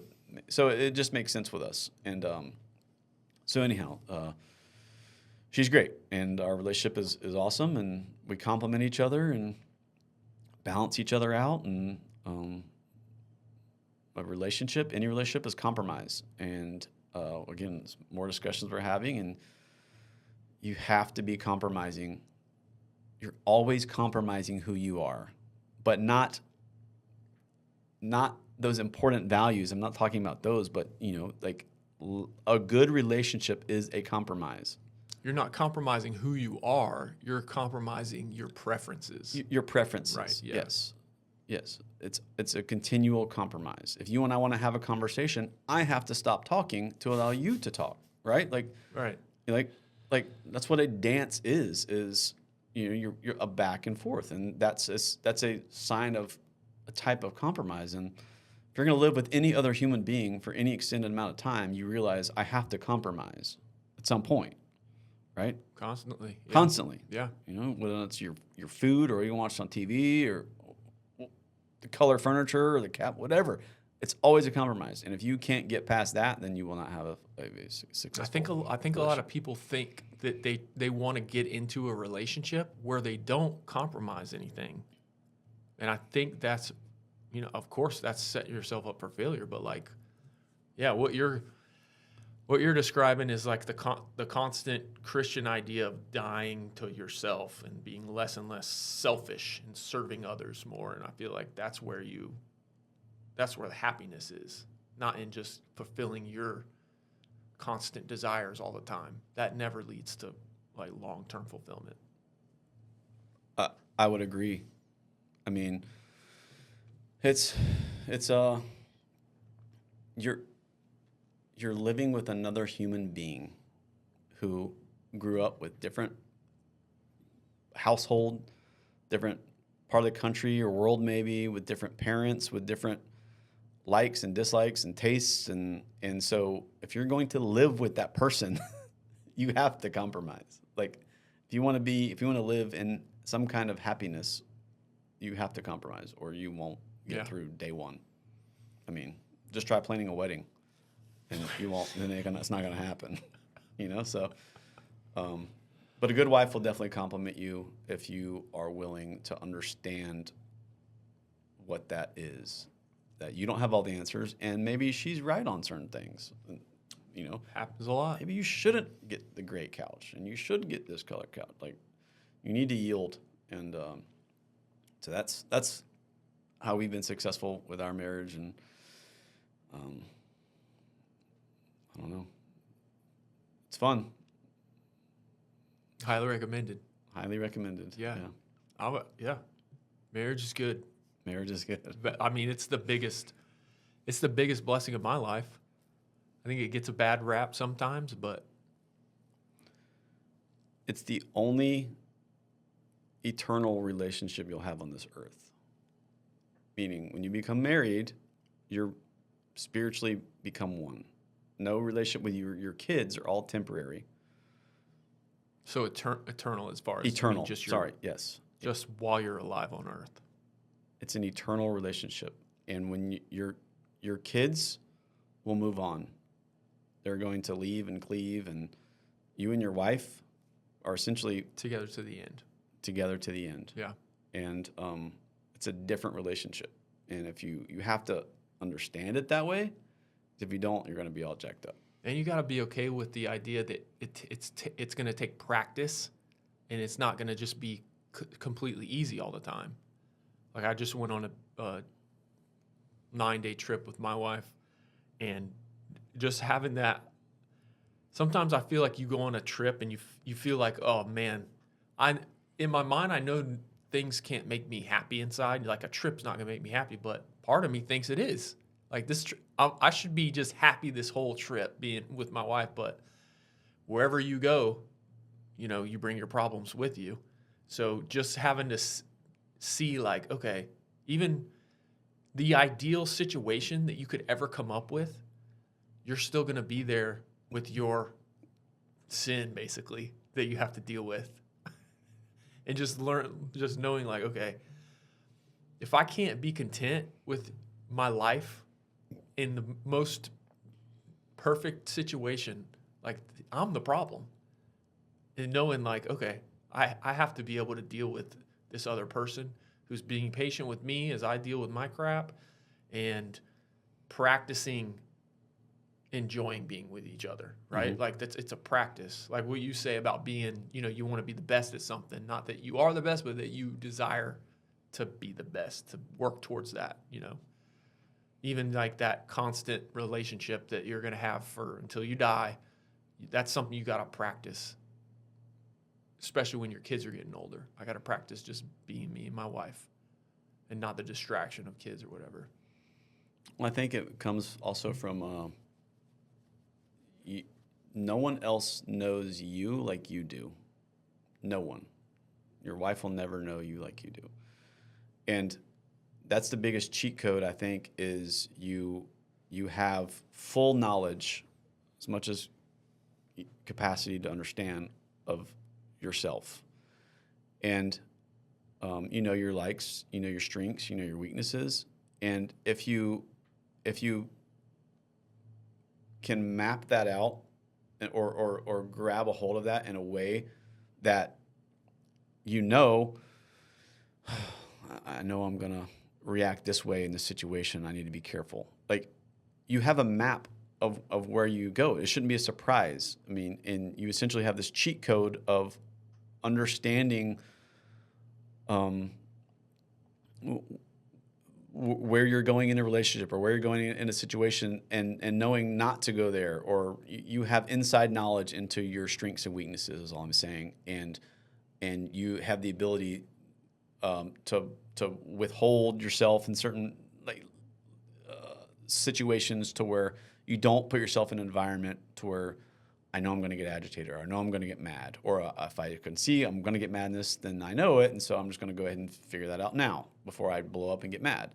And so I think if you can look at yourself in that way, in a very introspective, like detached, like a matrixy way, just remove yourself and say, and then that would be very helpful. That way you're not surprised by the moment, and then you blow up, and then you smack your wife around, and you're like, baby, I'm sorry, I shouldn't have done that. That's that. Now you're just reactive. You're not proactive to the situation. But if I know I'm going to get pissed off or mad or whatever, deal with it now, back it up now, process it now, and know, well, I'm not even going to go there then, because that's a pitfall for me. I'm not even going to go down that path. We should just not even go to this place, because if we go to this place, I might react in this way. And, if you're an alcoholic, I probably shouldn't go to that bar. I know I'm going to get drunk and act like a fool, so let's just go here instead. Yeah. It's the same way, just knowing yourself and knowing. So I think that all just adds to a good marriage. If you have two people doing that, then you're on your way to a successful relationship. It's good. Yeah. I didn't think we'd be talking about this. No, but that's, again, what we wanted for this type of setting is just the organic. We didn't talk about a dent tool at all. I mean, we is the ability to have meaningful conversations that people who maybe in this industry can connect with, or maybe they're not. And I think we did, today. And so I think we'll just continue down this road and see what unfolds, man. I definitely want to get into more of your story. And I know we planned on doing more of that, and this went a little over. So we should plan that for a future episode for sure. And getting more of your side of things, and I totally called this for the record. He did. I said, dude, we got to do one episode for your story. And he's like, no, man, we're going to get through it fast. We need to do me and you. I'm like, bro, I'm telling you. See, I'm the one that usually records you, and I knew it. Well, I do think, there's going to be more that gets revealed about us as Yeah. we do more of these episodes, and other guests are going to bring certain things out of us, or and so I didn't think we needed to wring out the rag on this episode, which I don't think we did. I mean, honestly, we there's a lot there, but I wrote down a bunch of things that could be a whole episode that we talk about. yeah. So, And I think, like I said, as we have other guests, then those come out and gives more content for future episodes for people learning who we are. I mean, if they're interested in that, as well as the guests that we have on, and so I've just thought of this because behind you, I'm looking at a bunch of tools. Would you be cool, like, if at the end of every episode we like just pull a tool off the wall and talk about like one Dent Slayer tool? Sure. Or whatever you have here. Sure. Let me grab one real quick. Let's see. Well, I'll grab this one. OG. I'll grab this one. Okay. This is where it all started. This is the original Dent Slayer tool that I was handed by my boss in 1998 and said, go fix dents. I mean, this isn't the exact tool. This is a copy of it, but it's actually, this is the exact tool. Wow. So we'll set this down. This is the exact tool. I've had this for 27 years. But that's just the exact, they just redid the handle? We just redid the handle on that one. But that is the exact one? This is the exact tool. Dang, Yeah. okay. That's old hose handle? This was we called it hose handle because it had an air hose. Yeah, instead I of this. remember it. But this is the one, and so this is we designed Dent Slayer profile off of this one. But I've had this one since the day I started, and the story goes, Jeff Block, the prior owner of Automotive Dent Specialist, just bent this in a vise and came up with a shape he thought would be good to fit around whatever, and it was just kind of a random shape that he made, and he's not a dent guy. He was just No way. That was what he told me. It might be a mistake.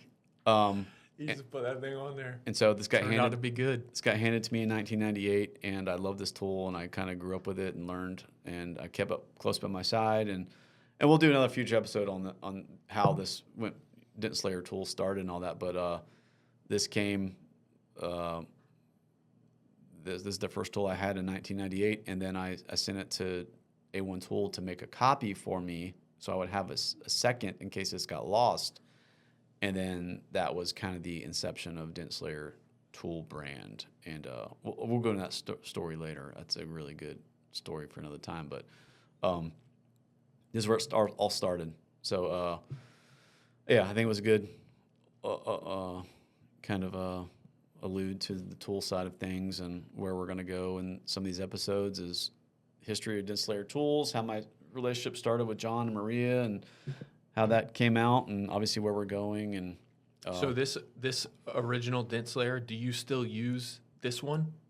yeah, Because I had an original that I used for a long time, but now I have all my Dent Slayers with the new Racho Deluxe handle, and I don't use this anymore. I use the one with the adjustable handle. well, we have different links now. We have different toe links that But do you use this one, or do you use yes. an adjustable handle? Yes, I use. Well, I prefer those fixed handles.